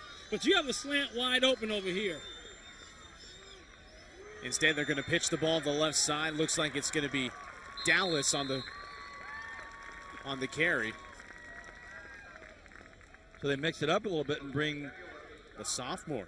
Darius Dallas in. Talk about bloodline athletes here in town. Dallas on the pitch. We see this replay here. But, the Golden Hawks do a really nice job here, Matt. Yeah, they're staying home, and you see Logan Kukoc at the bottom of that pile. He's really helping force the run back inside. It's going to be 3rd and 9 passing situation. Hannibal has Nasita behind him. He's got Kevin Elijah way out to the right. 2 men move, though, so it's going to be a penalty. And I think they're going to decline it. Oh, yeah, absolutely they're going to decline it. So Hannibal loses his feet. This time it was Vickers amongst others that get busted. And so now we're going to see a...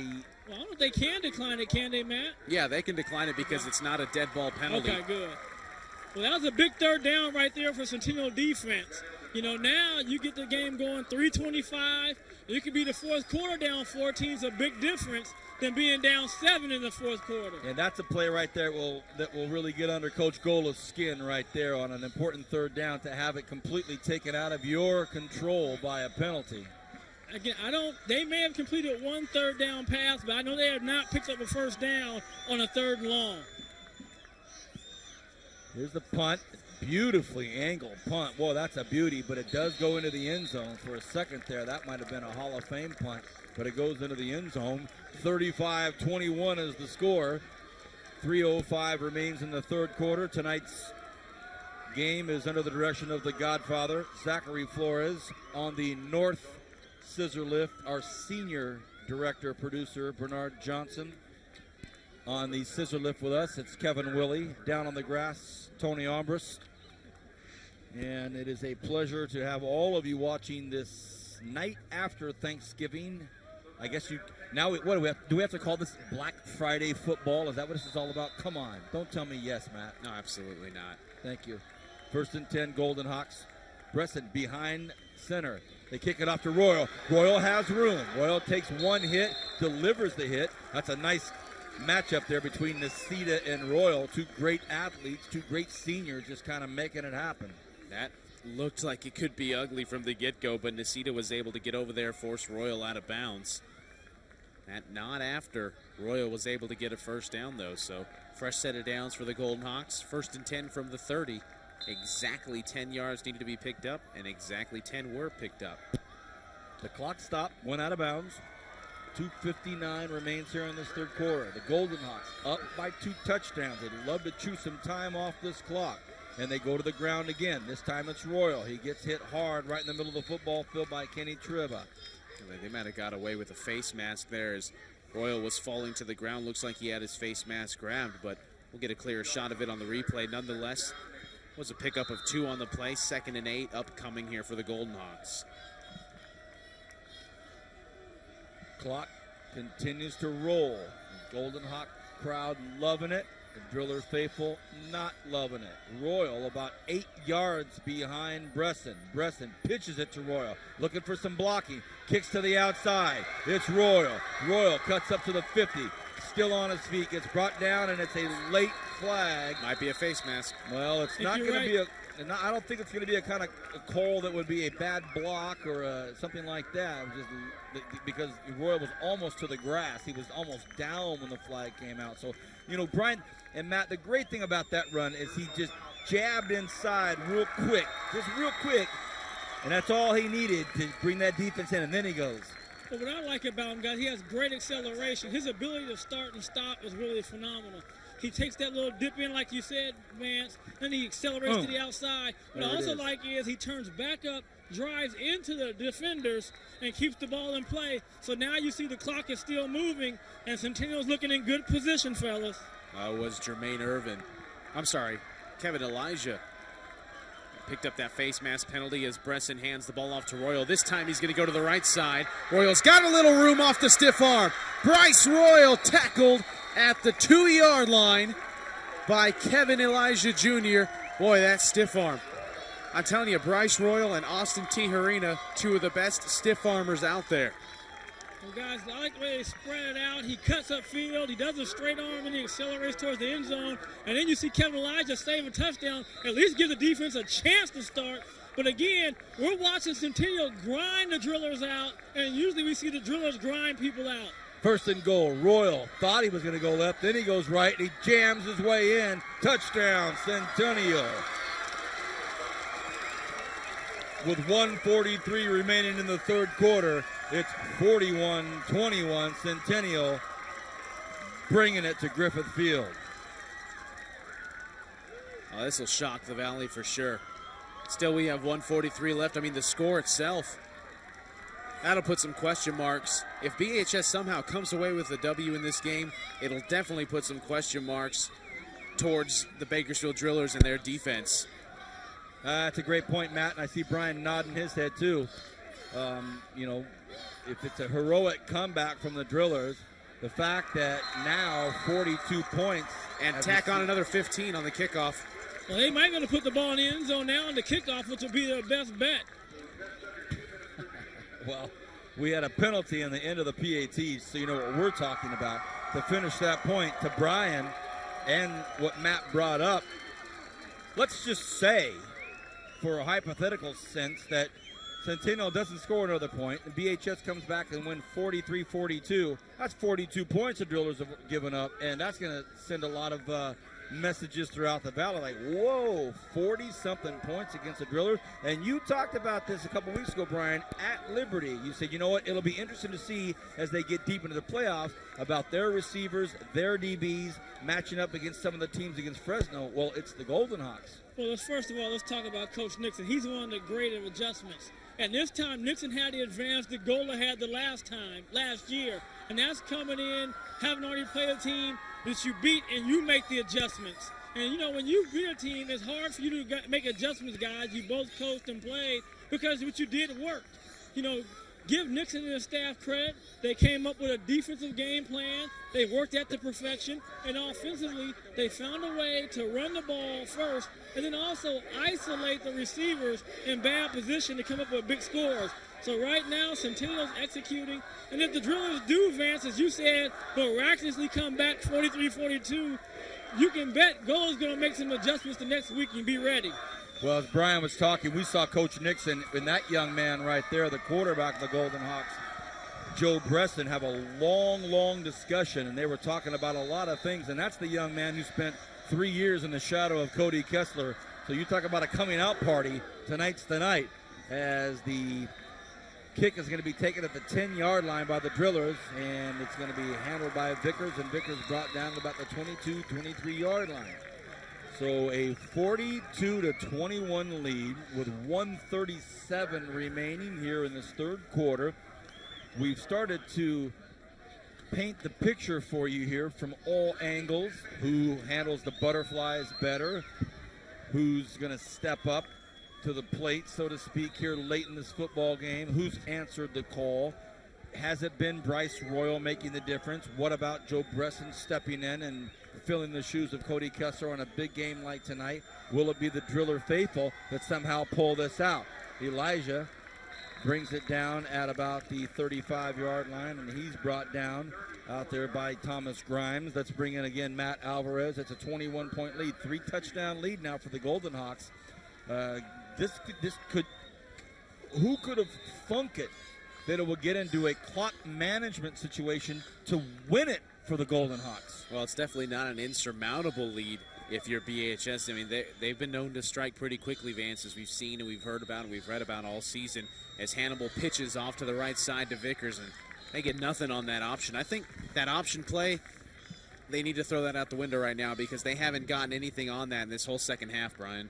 Well, you know, they got that good run right there by Pope, I think it was. He had a good one. But the main thing is they're playing to their weakest point of their offense, and that's passing the ball. And when you don't pass the ball consistently and often under pressure, and then now you haven't been tried under fire, they're getting a baptism tonight, fellas, and they're failing.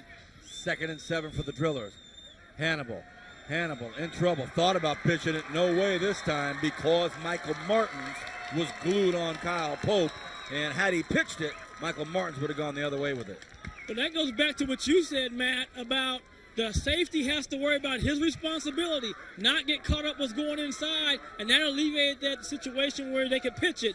But again, you see, the Drillers are in their weakness. But they have guys that are capable, and they're going to get some opportunities. I mean, if I'm Kevin Hayes, I know he's a sophomore. You're going to play me that close, and I can't do anything. You got to take advantage of it. Hannibal goes to the air. Elijah catches it, makes the great move, but he's brought down for a second by Grimes. Grimes hangs on to him long enough for some more Golden Hawks to bring him down at the 50-yard line. Flag comes in late. Enough for the first down, but we'll see what that is, and that's the end of the third quarter, but we'll stay here for a second. Let's stay here for a second to make sure that they don't run another play. If it's a defensive penalty, they will, but don't know yet. Looks like it might be against the offense. The call comes, and it is against the Golden Hawks, so thank goodness we stuck around for a second.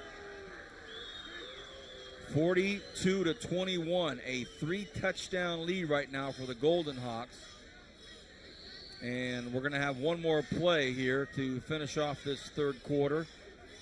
They'll mark it off, and the Drillers will have it at the Golden Hawks 46-yard line. And here's one of these funky calls where there's no time on the clock, but the Drillers will get a play. See, right here, Kevin Hayes has to win this battle, fellas. You got to give him opportunity, in my opinion. That much room one-on-one, you're going to jam me. I got to beat you on that. Well, Brian says that, and Kevin Hayes trots back in to make it tight. So, no time on the clock, but they'll get a play to finish the third quarter. Hannibal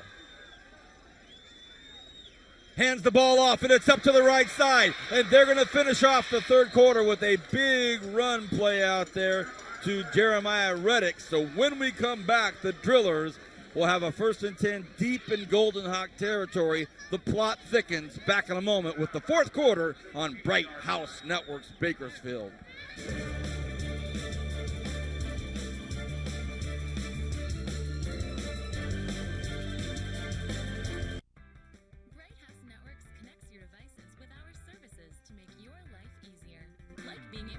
TV on more screens or set your DVR when you are out and about. You can also manage your home phone calls and messages and even have voicemails delivered to you instantly via email or text message. Our apps and downloads let you stay connected 24/7 with your smartphone, computer, and tablet. With Bright House Networks, control is in your hands. Visit brighthouse.com/myservices. Wow, I can't believe you just told me that. Well, I felt that I should be honest with you about the type of stuff I'm into. I'm into it too. You are? I'm all over it. Living room, bedroom, in the shower. Well, do you want to do it here? Now? Well, yeah, it'll be awesome. Okay.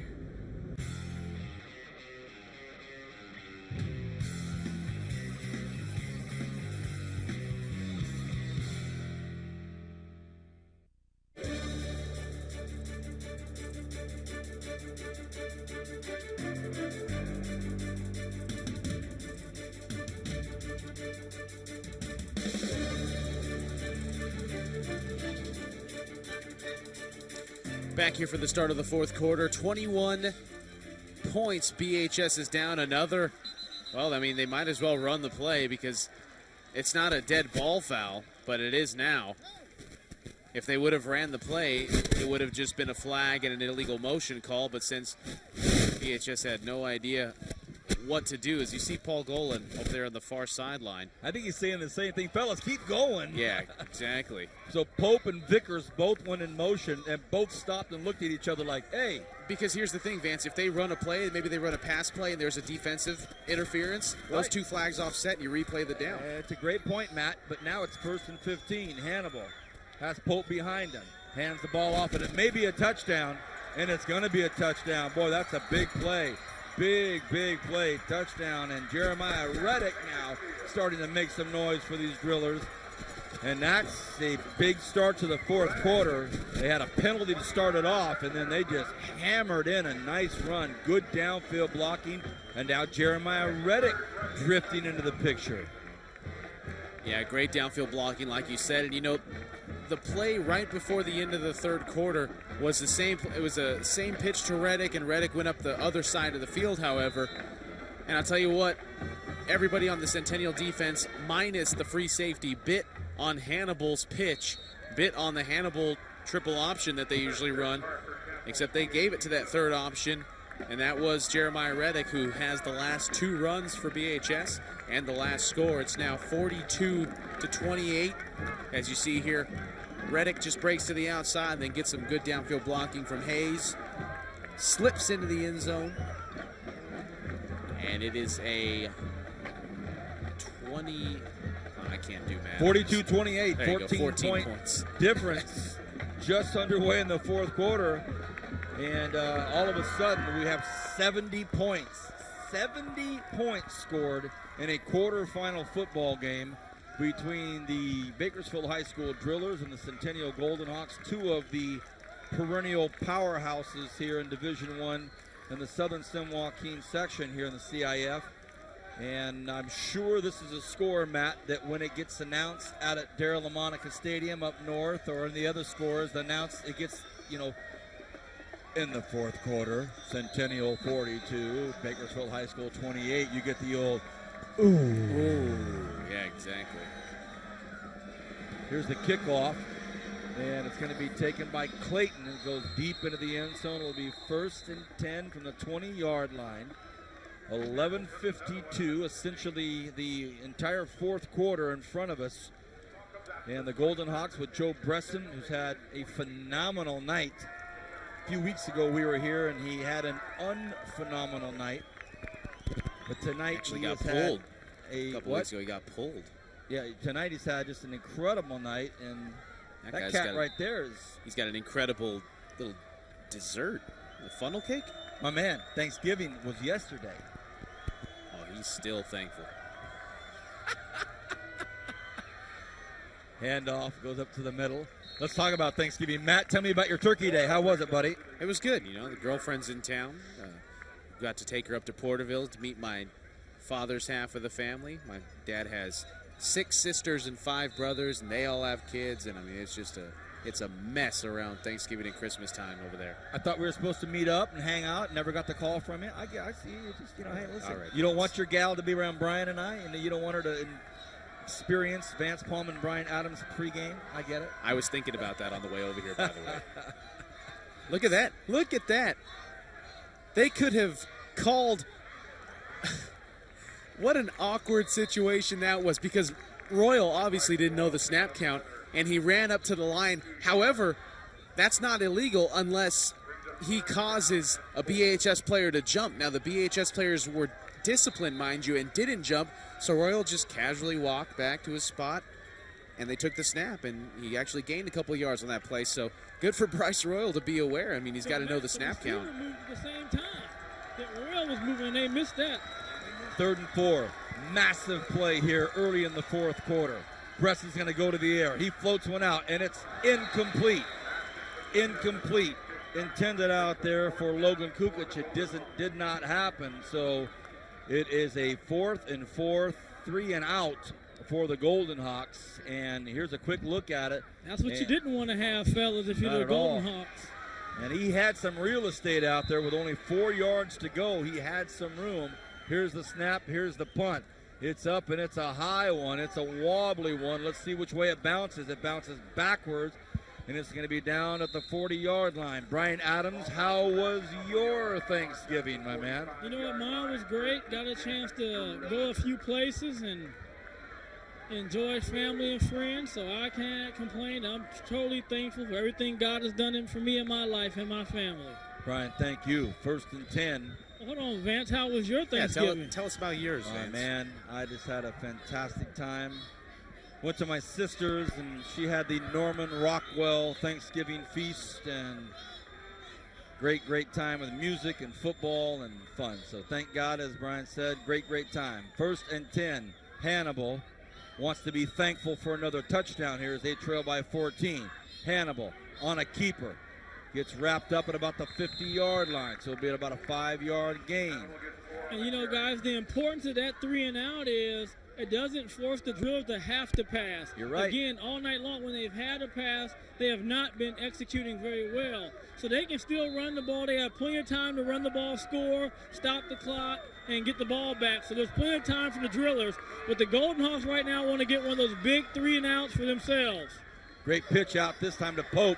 Pope's going to be wrapped up, though, so another nice job by the Centennial defense, and it was a good play, a nice relationship. They got the pitch out there, but Centennial won up the drillers and were there waiting for it. Yeah, they're all over that. Zach Clayton on the far side able to swallow up Kyle Pope, and you know, that option play hasn't really netted a lot unless they've gone to Jeremiah Reddick out of the backfield and faked the option out to the right side. It's 3rd and 6 here. Let's see what they run. 2nd and 6. Hannibal throws out to his wing, and it's caught. And it's a reception for a 1st down. So he's able to come down with it, Kevin Elijah Jr., and that makes it a 1st and 10. Low pass, but he got it. But, guys, see the difference when it's 3rd and short? Yep. You don't have to worry about pass protection. You just get the ball right out and let a guy make a play. We have not seen a lot of Nasita tonight carrying the football. Hannibal in trouble, but this time he flushes out to the right side. Hannibal at the 30, at the 25, and there may be a flag late, and it is going to be. I saw it coming, just took a few seconds for the official to get it out of his pants. And the Centennial crowd doesn't want to believe it, but we saw it happen, and Brian, it was right in front of your eyeballs, a late hit by the Golden Hawks. You know, Vance was right in front of me, but I couldn't tell because I was moving back. It looked kind of close, like a bang play, like a first base, but you have a better angle than we were at. Clearly out of bounds, about 2 or 3 feet out of bounds. And we saw the official reaching for his flag. He just couldn't get it out of his pocket. So with 9:03 remaining in the 4th quarter, here come the Drillers. They trail by 2 touchdowns, and it's going to be 1st and 10. And it's going to be marked off here. So a late hit in the back of Hannibal, who was out of bounds, and here come the Drillers on a 1st and 10. You know, I told you guys, the Drillers don't panic, and that's what they haven't done tonight. They just stay doing what they do.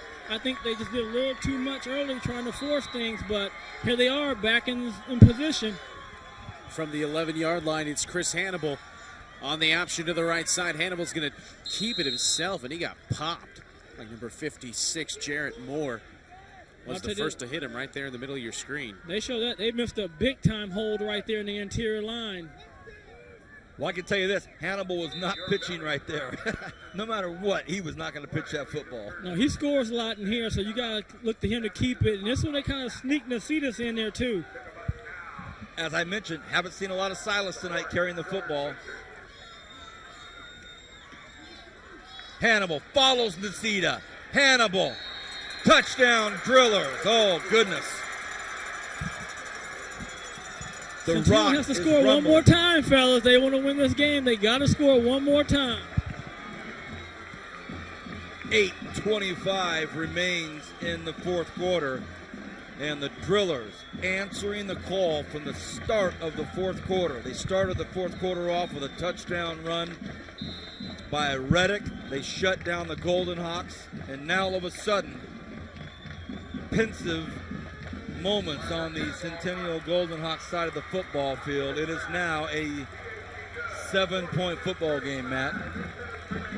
This one's looking like it's going to be an exciting one down to the very end here, 42-35. And like you said, Vance, we've said it so many times tonight, who'd have thunk it? Who'd have thunk that Centennial would be up 42-35? Who'd have thought Centennial would have even scored 42 tonight? But it looks like the momentum has clearly shifted sides as you see the grandstands here at Griffith Field just completely packed to the brim. You've got BHS fans sitting directly below us as well. Yeah. I mean, they had the overflow. Look at all the BHS dignitaries down there in the corner. I'll just call them that. I really don't know who they are. There's a lot of them.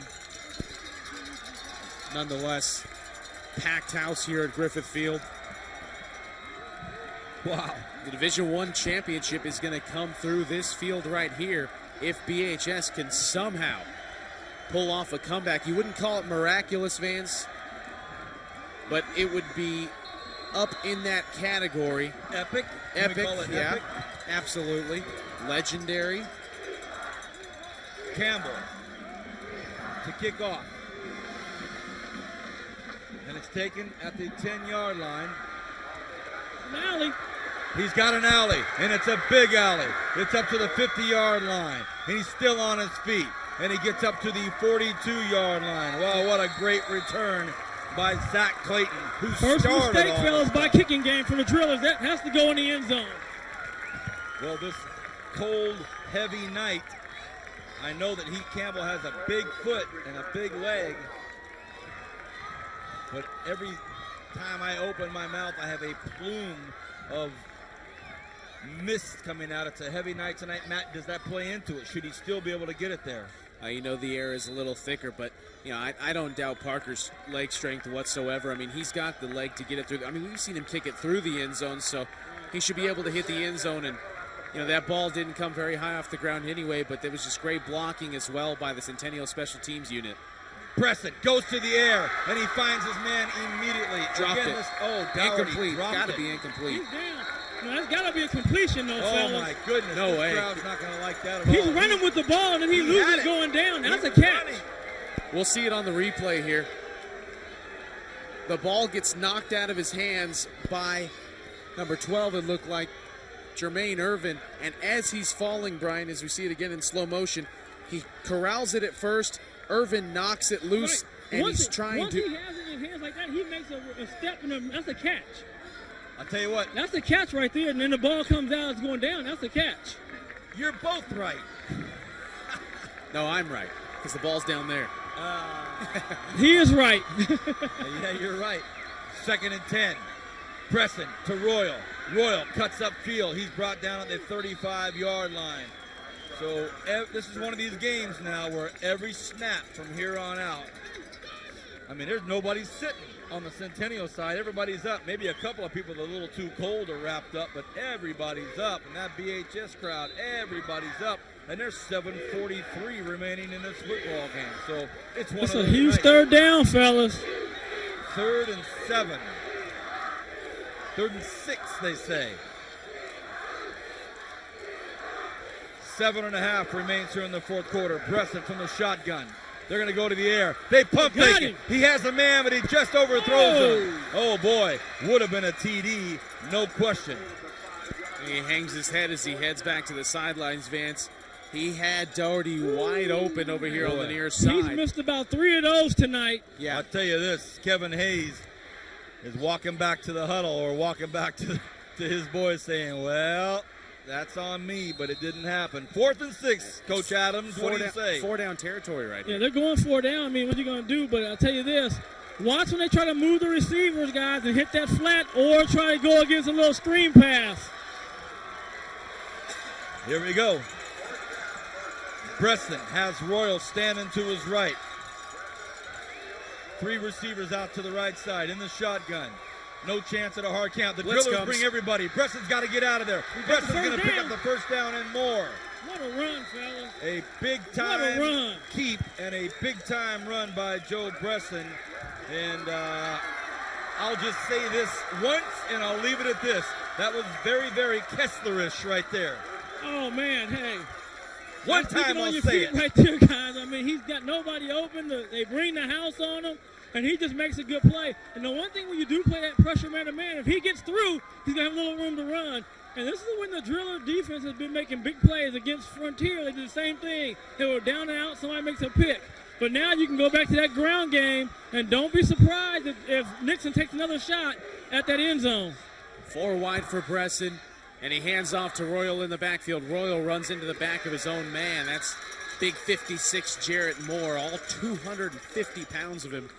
And even Bryce Royal's not going to move more. You know, not lost in any of this is a phenomenal job by the Centennial Golden Hawks offensive line, anchored by, of course, you know, some of the big fellas up there in Brad Prout and Jordan Herrera.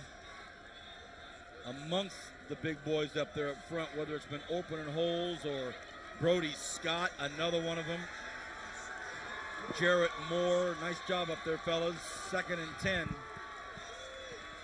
Bresson takes a look, wants to go to the corner again. This time he just throws it past the outstretched hands of receivers, and now I know what Nixon wants. He wants to say, he's like, hey, you called 3 on me right before the half. I want the same call. Didn't get it. It was intended for Doherty. Let's see if we can tell something. And I say no call. Good defense. 3rd and 10. The football's on the far hash. As we see a quick replay here, I don't know if we see it in time, but you're right, Brian. Great defense. It's 3rd and 10, 6:09. Bresson, draw play to Royal. Royal has a ton of room, makes a cut back up the field. Another beautiful cut. Some great running. Flags on the play. 2 flags come out from 2 different officials, so I believe he'll get the first down out of it, or no? No, that's going to be from the spot of the foul, so that's probably going to come back and make it 3rd and short. Oh, boy. But I tell you this, Matt, you talk about all the time about receivers. Don't peel back to go get a block. Keep going up to the next level and let the running back make somebody miss. Woo! Block in the back. We're going to see it right here, Matt. Oh, look at Royal. And you know what? It was that delayed. Oh, yeah. Big time block in the back by Grimes. And they had 2 officials looking at him. It's that delayed draw, though. Brian, BHS brings that safety blitz. They bring the blitz from the 2nd level. And once they get past the offensive lineman, that's when Bresson says, whoop, here you go, Royal. And he's got plenty of room to run. So when BHS runs that blitz, it seems like the offensive coordinators or Bresson picks it up right away. They did a good job of countering that pressure from the drillers tonight. Well, it's a great play call, and that's just got to really feel bad to have that thing come back, because it's a 3rd and 7 now on the 25-yard line. Bresson in the shotgun. He takes a look. He fires one out, and it's caught, but a great, great play out there by Silas Nacita. We haven't mentioned his name a lot on offense tonight, but that's one big play right there. He almost picked that and took that to the house, too, Phil. That was a great read by Nacitas. Now, again, Nixon will call that same type of play, and he'll throw a little pump fake on it to get you to bite, and the guy will wheel upfield. You got to be careful. But big, huge 4th down right now for the Centennial Golden Hawks. Can they pull it off again? And, you know, some people at home might be thinking, call a timeout, talk about it. You can't. Not in this football game. There's so much time going left, and each team has 3 timeouts. So both crowds on their feet, 5:19 and counting here. A 4th and 8 for the Golden Hawks. Going to be more than that, Vance, on the delay game, it looks like, unless they got a timeout called. Nope. Delay game. Well, they don't burn one. And when it's a 40... You got to call a timeout, you got to get the play, and you got to get moving quick. And that could be huge right there, because with the driller pressure they put in last time, it forced him to pick the ball down and run. And I'm going to be willing to say he can't run 14 yards, fellas. Well, now all of a sudden it's a much different 4th down, a 4th and 13. Bresson in the shotgun. Bresson's got trips out to the right, has Doherty to the left. He's going to look for Doherty. Intercepted! Kevin Hayes. He's going to run it back, guys. He's got the sideline. Kevin Hayes all the way out to the 45 on the Centennial side of the field. And what do you know, with 5 minutes left, BHS in prime striking and scoring position to tie this game if they can. On a 4th and 8. Frontier, fellas. Here's a look at it. Bresson steps up in the pocket, and just a great play, and just a hair underthrown. Yeah, maybe that's it. Lob it up a little more, might have it. Lobs it up, they walk in, touchdown, and game over. Well, exactly 5 minutes on the scoreboard. A 42-35 game. The Drillers break out of the huddle. Great call, Matt. Another poignant moment for Matt Alvarez tonight. He seems like he's making all the big calls. I'm happy. Nasita right behind Hannibal. Hannibal, hard count, nobody goes. Pope behind him. They kicks it over to Pope. Pope wrapped up again, nothing doing. Kyle Pope, big nope on that play as Logan Kukut able to track him down on the left side of the line. What a game. Well, you got to give Centennial's defense some credit, guys. They played great all night, but they're going to have to make some big plays here. But they got BHS probably in their advantage, but now they're going to have to pass at some point. But Gola will stay with that run. He's in 4-down territory. Hannibal wants to go to the air, has his man, and it's incomplete. It was intended out there for Pope, just a hair over his fingertips, so it'll be 3rd and 13 with 4:22 remaining here in the fourth quarter. What a ball game. My name is Vance Palm. I'm sitting next to Matt Alvarez, as always, and down on the grass, Brian Adams. What a football game. BHS scored quickly. Centennial answered quickly and then continued to answer and continued to answer, but it's been BHS here in the fourth quarter. Now they have the football on a 3rd and 13. Elijah, far right part of the football field. Hannibal is going to go. Hannibal pump fakes, wants to go to the post. He throws it up, and it is caught! Touchdown! Touchdown! Touchdown! Now let's watch what Gola's going to do. Let's see if he's going for 2 or 1. He's got to be going for 1, guys, with this much time left. 4:13 on the clock. It looked as though the ball might have actually been tipped on some great defense out there. It was. But the focus and the concentration. If he bats it down, guys, it's incomplete, but he kind of bops it up, and he's able to make a one-hand catch. Oh, my goodness. 42-41 with 4:13. The night after Thanksgiving, and we're all giving thanks for this treat of a football game. Here's the PAT, the snap, the hold, it's up, and of course it's right through the middle. 42-42 with 4:13. We'll take a look at the replay in a second here, and Matt can walk us through this unbelievable touchdown pass on a 3rd and 13 by Chris Hannibal. Well, look at Hannibal, the pump fake. Chigo didn't bite one bit, then he turns around and he hits it, and it falls right into the hands of Hayes. That's unbelievable. That's a great cut. I mean, you can't ask for the guy to cover better than that. Only difference is he just hit the ball up instead of down, ends up being a catch. But you know, Vance, that's the second time they've given Hayes a chance to make a play. And we talked about that at Liberty. They're going to have to make plays, Elijah and Hayes, and they finally gave him a chance. But, I mean, how bad must feel if you're Centennial? You have a touchdown pulled off the board from a block in the back, you know. But they have to settle down, guys, and keep their composure. And Parker has to put this ball in the end zone. Don't take a chance on the big return. All right. Now, Brian and Matt, who has to deal with bigger butterflies? Matt? Butterflies are all gone now. It's pure adrenaline at this point in the game. 42 all. 4:13 left to go. There's no butterflies anymore. They're running on pure adrenaline.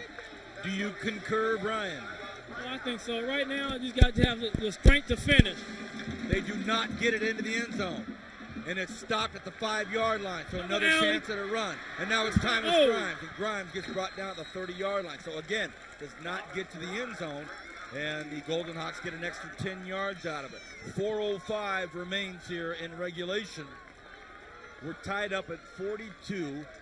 We're at Griffith Field in the quarterfinals of the CIF Central section. We're down in the south where the Drillers are hosting the Golden Hawks. And Brian and I have called together 10 years of football. And this is Matt's second year with us. And this will go in the books as one of the all-time greats. 1st and 10. Royal runs to the right side, turns it up. Gets hit, gets about 3 or 4 yards out of it. So now you consider the 2 head coaches for each football team. Brian Nixon for the visiting Golden Hawks, Paul Gola for the home team Driller football guys. Now both are cool customers, been in big games, been in championship games, so we'll see how that demeanor gets translated down to the football field. 2nd and 6, 3:30 remaining. Matt, take it.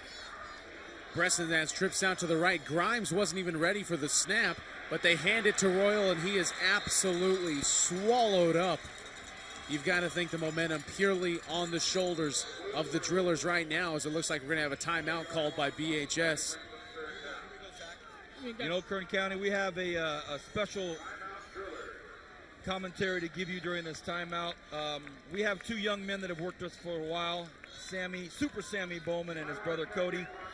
And we lost a good man in Kern County a few days back, Sam Bowman Sr. Sam was a dear friend of myself, and also you probably know Bo Redstone covers Bright House basketball with us for CSUB. Sam Bowman Sr. passed away suddenly very recently, and he's the father of Super Sammy Bowman and his brother Cody, who have worked with us for a lot of years, and two great young men and one very, very good man. And we love Sam Sr. He loved to know that his boys were involved in something so cool. So Sam, rest in peace. God love you. And to Sammy and Cody, our hearts and prayers go out to you, Matt. Yeah, absolutely. I got to know Sam. You know, he's a young kid just like myself and his little brother Cody, and they were both such vibrant guys to work with. And you know, I know that they could have that they got that demeanor from their father. So their father was able to raise some pretty good kids in Sam and Sammy. So definitely owe it to them as well. And condolences. 3rd and 7, screenplay. Boy, does he have some room. And it's a big play for Clayton. Clayton gets up to the 40-yard line. A brilliant play call on a screen pass, and he gained some huge yards. Before we talk about that play, Brian, very quickly, you are down on the grass every game with Sammy Bowman and Cody. Your thoughts? You know, fellas, my heart and prayers and my family's prayers are with them. And, you know, there's two great kids. They're always here. They work hard, getting programs. And you couldn't pick two better kids to have your parent than real good quality class kids. Thank you, Brian. Thank you, Matt. Tonight's game is dedicated to the Bowman family. And, well, Sam, we're giving you a great one. Royal gets to the outside, cuts back up to the 30. Royal gets down to the 21-yard line. So as we talk about a dedication to the Bowman family, we give them a game for the ages. We see Royal getting shoved to the outside, and look here at the very end of the play, almost an unsportsmanlike play here by the Drillers. Doesn't get picked, doesn't get called. So, wow, 2:40 remain here in this football game. Look at all these sidelines getting to get packed now. They're going to need to get some security down there. Matt, you got to give what our kind man of kicking Adams do they have some in move. Centennial? 3 receivers on the near side, the bottom of your screen. Bresson hands off to Royal. Royal meets number 11 in the middle of the football field, Truba. Truba drops him down at about the 19-yard line. It'll be 2nd and 9. Oh, goodness. Are you kidding me? Vance, I was talking to Matt. He's the kicking guru. What kind of kicking do they have here at You know, I was Centennial? watching before the game, Brian, number 33, Kyle Wiggins. You haven't seen a lot of him tonight except on extra points. That kid has a boot. He wasn't there with Centennial earlier this season, but that kid can definitely boot the ball. I remember we were watching Chris DeWeese, as they should get the clock rolling here. I remember we were watching Chris DeWeese earlier in the season, like when they played against Clovis. But this kid Wiggins has a boot, and I think that's why Wiggins was actually hurt in the games that we did previous. They go to the air. Preston in trouble, and a very smart play. Just threw it right down into the grass and said, nope, no interception here. So we have the officials, and I think now we're going to see what we thought we were going to see. The officials saying, hey, you got to get back, everybody. The end zone down here on the southeast side is starting to be flooded with fans, dignitaries, as Matt calls them, with 1:43 remaining here. That makes it fourth quarter, 3rd and 10. That makes it pretty tough on our pregame show guest, Cheyenne Bell, the athletic director over here at BHS. She's probably going to have to come down there and regulate. We'll see a 3rd and 10. Preston in the shotgun. He sends Grimes, Clayton, and Martins out to the right side. Royal back there with him. And Preston hands the ball off, and there's going to be motion right down here in the bottom of the football field. And they're lucky. It's going to be Dougherty. Dougherty was the one that moved. Well, Centennial's lucky because, well, even though they get moved back 5 yards, it'll make for a longer field goal attempt because Bryce Royal was stuffed at the line of scrimmage. He probably even lost a yard, but since it's a dead ball penalty, there won't even be a question. As you see, look at that. That's how many people down there on the left, like just right outside the end zone, the south end zone here. Well, this is going to be a finish to remember. If they don't get the first down and picking the yards, we're looking at, what, about a 42-yard field goal Looking kick? at a 42-yarder, not he can make it. I saw him You making say it. under pressure? That's up to You him. saw the Oregon kicker. He was 6 for 10 all year long. That's up to him, Brian. I mean, I don't know the kid personally, but I saw him kicking him, without pressure, without a rush before the game. Could be a moot point. Let's see what happens. Now it's 3 receivers here on the near side. Breston in the shotgun. The ball's at the 25. 143 remains in regulation. They're going to go to the air. Breston steps up. Floats one out to the corner of the end zone, and it is Intercepted. Oh, Touchback. boy. The field goal taken out of their hands. Field goal taken away. Field goal opportunity taken away from the Golden Hawks.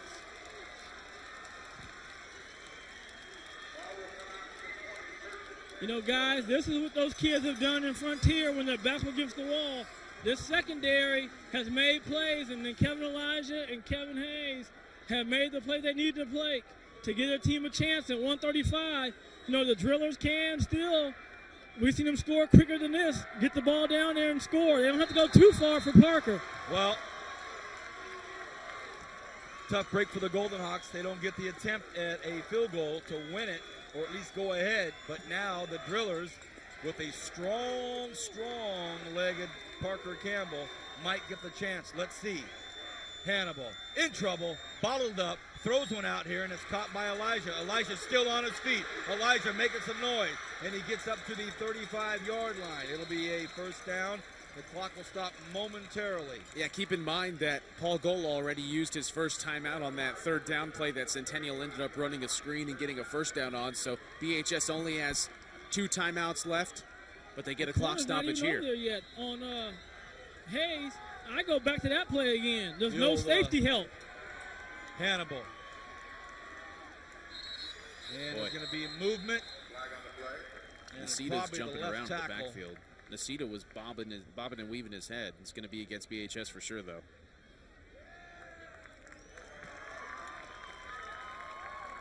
.115 remains in regulation.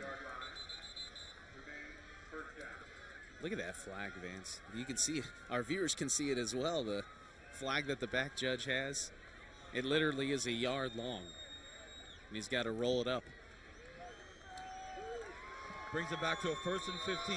Nasita right behind Hannibal. One-on-one coverage way on the left side. What will they do with it?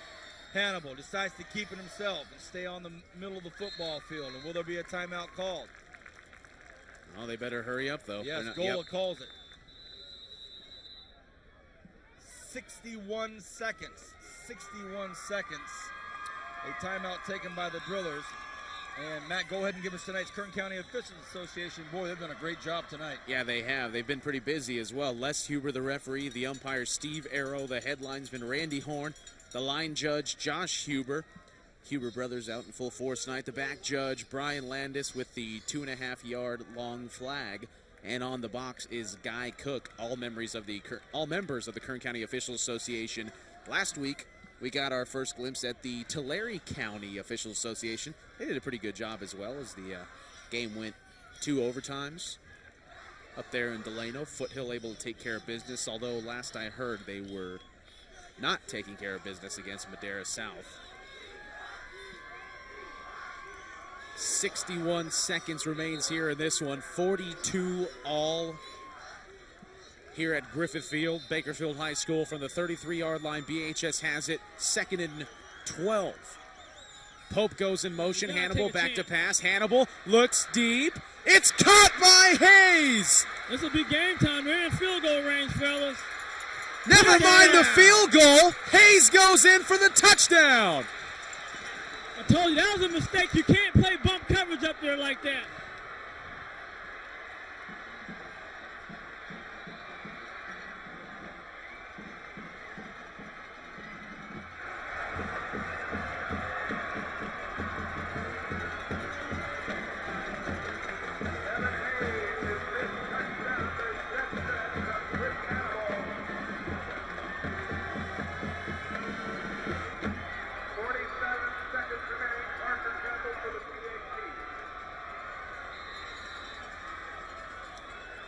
How's that for some ambiance? It's up and it's through. 49-42. And I can assure you of this, Brian and Matt. About a half an hour ago when I was giving hypotheticals about the Drillers coming back somehow, some way, and the fact that they allowed 42 points, I have to be honest with you, wasn't 100% sure that was going to happen, but they have roared back in the fourth quarter, and it's now a 49-42 football game, and the Centennial crowd is, to say the least, shell-shocked. Here's a look at that touchdown, Matt. Well, you see, he just throws it up there, and Hayes, great concentration as Shigog. Hey, he had great coverage. It was just a couple of inches over Shigog's hand, and then Hayes able to break it away. Oh, might have gotten away. Maybe. Could have been a block in the back on Elijah Jr. Nonetheless, not called. Hayes trots into the end zone for the touchdown, and now the PA announcer is asking the fans to get back from the sidelines here. Fella, that coverage was not as good as the coverage when he dropped the ball. And this is the problem. You had a minute left, and you're going man-to-man bump coverage with no safety help. And I thought the Drillers should have exposed that earlier. We talked about it a few weeks ago. Elijah and Hayes had to make some plays, and they did in this fourth quarter. Well, this time they get it to the end zone, so now it'll be 1st and 10 from their own 20. Oh my goodness, are you kidding me? Is this really happening? Is this a real deal here on Bright House Networks? 49-42, instant classic. Oh yes, instant classic, and this will be watched a lot on Bakersfield On Demand Channel. Guys, if the Centennial faithful don't come back to win or tie this, go over time or whatever, they're going to be saying, you called a block in the black on us, and they got a touchdown back off the board. Why didn't you call that one? It's going to be Bresson with trips to the right. Bresson goes to the right side. It's going to be caught by Clayton, and he's knocked out of bounds. 40 seconds left. An extra second ticked off the clock there. And they'll get it at about the 32-yard line. Good enough for a first down for the Hawks. 40 seconds left in this football game. 49-42. The Drillers have to get into the end zone. They have to hit pay dirt and get the PAT to send this into overtime. Bresson drops back, 4-man rush. Bresson's flushed out of the pocket. Can't get Bresson sacked. in trouble, and he goes down. They got 3 timeouts right now, so they burn one with 31 seconds left. And it'll be a 2nd and about 9 if they give him that. A quick recap, and we'll try to make it quick if we can. BHS scored quickly to start the game. Centennial came back and answered quickly and then went on a roll. They were up 21 points in the middle of the third quarter. And then when it got to the start of the fourth quarter, the Drillers have just came rolling back. You can call it rolling, you can call it roaring, you can call it rumbling, you can call it ripping. Start with an R, and that's the word they've used. And 49-42 the score. 91 points, Matt, put up right now between the Drillers and the Golden Hawks. Well, I'll give you an R word, and it's resiliency. I mean, this BHS team, they've bended, but they haven't broken. Wow. And you see them right now. I mean, the way they were able to come back, the way they were able to conduct themselves and not hang their heads and not mope about. Unbelievable resiliency by this BHS team. Let's see what Centennial can do now. Now it's Bresson. Looks deep. Bresson just overthrows this man. Clayton once again, and that has happened too often tonight, Brian. Yeah, guys, and that's just been what it's been for Centennial. They've been just a yard off here from ending this game and blowing it all the way open. You think about it. They scored that 7 on that run. This game is over. And, now Drillers come back and they score, 21 unanswered, I think, now. And so 14 unanswered, I'm sorry. No. 24 seconds. Bresson in the shotgun. 3rd and 10. They have to get a first down in the next 2 plays even to keep this thing going. They throw one out, and it is caught. A big first down as he gets nudged out at the 40-yard line. What a beautiful, beautiful strike by Joe Bresson. And he connects with his man out there. Well, that's a big, big first down. Ooh. Yeah, Michael Martin's on the receiving end of that one. You see, just thread the needle. Man. Thread the needle, Bresson. Gets it in there, and Martins picks up the first down at the 41. And big first down. this is with 2 timeouts left. you're able to take some shots over the middle if you want. They've At got to least get a 3 touchdown. plays, as long as they don't get sacked. Got to get a touchdown. Bresson in the shotgun. Here come the Drillers. 4-man rush. Bresson stands back in the pocket, catches his man. Will he get out of bounds? And he does. Gets out at the 30-yard line. So Thomas Grimes grabs the catch, gets out of bounds with 11 seconds. 11 seconds. It'll be 1st and 10 from the 30-yard line. All right, they're going to have to take a shot sooner or later. Yeah, they're running out of time, though. I mean, they're at the 30-yard line, got 11 seconds left. My guess is something over the middle. I mean, you have a height advantage. You've got Doherty, you've got Martins. Both these guys are over 6 foot tall. You look at the receivers or the defensive backs for BHS. Exactly. Something kind of post over the middle with that height. I'm with you. Here it is on a 1st and 10 with 11 seconds, and it's a timeout taken by Paul Gola. Not a bad call, Coach. Take a look at things, talk it over. And I think that was good, too. I don't think he had the right personnel, and I think he had a situation where they were vulnerable to some balls coming over the top. So that's a good call. The crowd swelling up down around the football field. Central and Clovis are playing right now tonight, and that'll be the winner of that will play the winner of this. And Central is a 5 seed, Clovis a 4 seed, Centennial a 9 seed. So the only way that we have a home game next week in the well, there's a lot of scenarios actually, but well, in Division I. The only way we'll have a home game is if BHS pulls this out. And Ridgeview, I think, ripped their opponent tonight, so they're home. Right. Ridgeview played Porterville tonight. Haven't heard Liberty Bullard lately. 21-14 last we heard Bullard was up. Okay. Well, 11 seconds left, and we will not leave the game immediately. We'll stay here for some closing thoughts, as we do in the playoffs. I want to hear Matt's closing thoughts and Brian's final thoughts on this game. But here we go. The Golden Hawks come out to the line of scrimmage. The Drillers are waiting for them. Not one single person in this entire arena is sitting down except for Matt and I. 1st and 10. Bresson with 11 seconds. Blitz Rolls comes out to his right. Has to throw it up, and at least they'll get one more shot at it. A flag! A flag! Now, if you're the Drillers, you can't be upset because they called those same kind of holds on Centennial in the first half. But this is it, though. One more play after this. Unless there's another defensive penalty, then they'll do an untimed down. But this is the final play of the game here. You've got to use timeout, draw up the annexation of Puerto Rico here if you're Centennial. Got 2 of them left. Nixon has what he wants. Now, I got to see now what the Drillers are going to do. You got to think you got to play some kind of coverage going to protect the end zone. I don't know how tight I play now, but he's a gambler and plays tough football, so he'll go after him. Here we go. Last play of regulation. The Drillers are up by 7. Centennial has to get in the end zone to keep this game going. Bresson in the shotgun. The Drillers bring 4, and there's movement on the Golden Hawks. Oh, boy. Well, so it's 20 or it's 25. It's still the last play of the game. Will they put that second back on the clock? They'll That's put what they're another asking. second back up there for 5 seconds. Not that that really matters. No, this is definitely going to be the last play of the game, barring a penalty, barring a defensive penalty, which will keep untimed down. But that's neither here nor there at this point. 5 seconds left. Last shot for Centennial.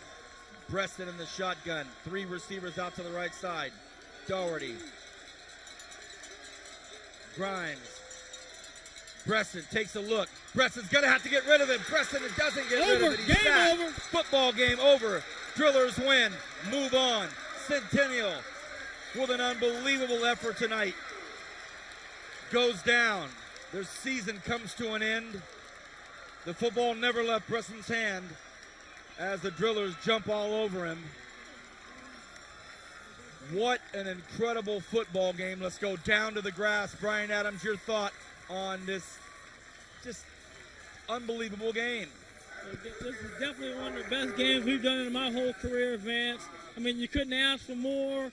Teams went back and forth. It looked like the game was over for one team. They come back and tie it up, then they go ahead.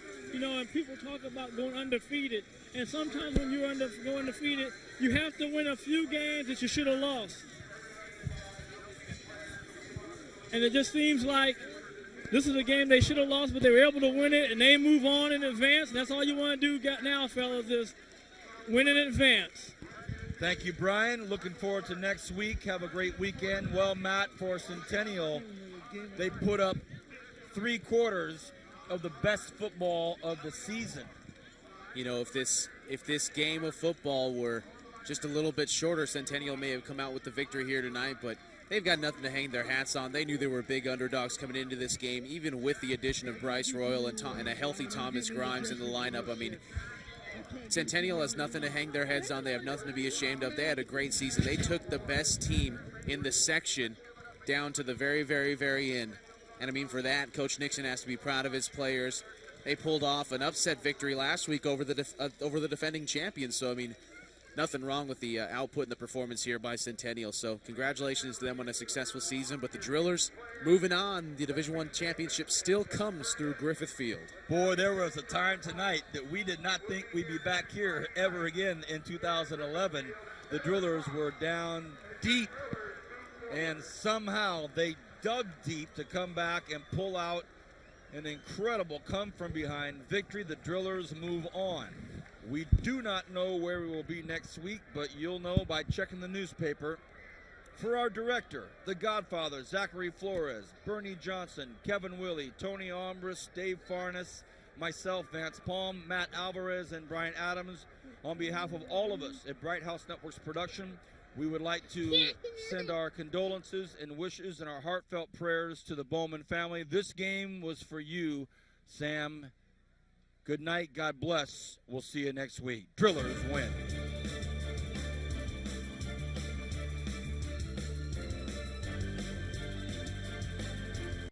Imagine the endless possibilities you can explore when you have Bright House Network's exclusive Roadrunner Lightning. It's high-speed internet service that can seamlessly connect all your favorite wireless devices so everyone in your home can accomplish more in less time. And our wideband technology has the bandwidth that meets your needs for online video, gaming, large file downloads, and any other possibilities you discover. Create an internet experience like no other with Roadrunner Lightning. Call today and get free installation. Learn more at brighthouse.com/lightning.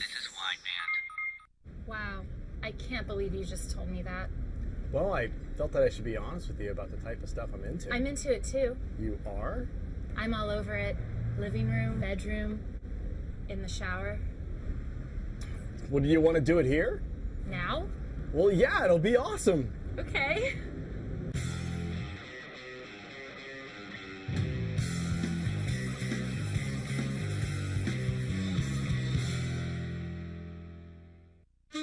I love my Bright House Network's DVR. It's always there when I need it. And now I love my DVR even more, now that I've upgraded to the whole house DVR. I can record my favorite programs in one room and watch them on any TV in my DVR network, with options to record up to 120 hours of HD shows. More rooms, more flexibility, more love. Learn more about Bright House Network's whole house DVR at brighthouse.com/DVR.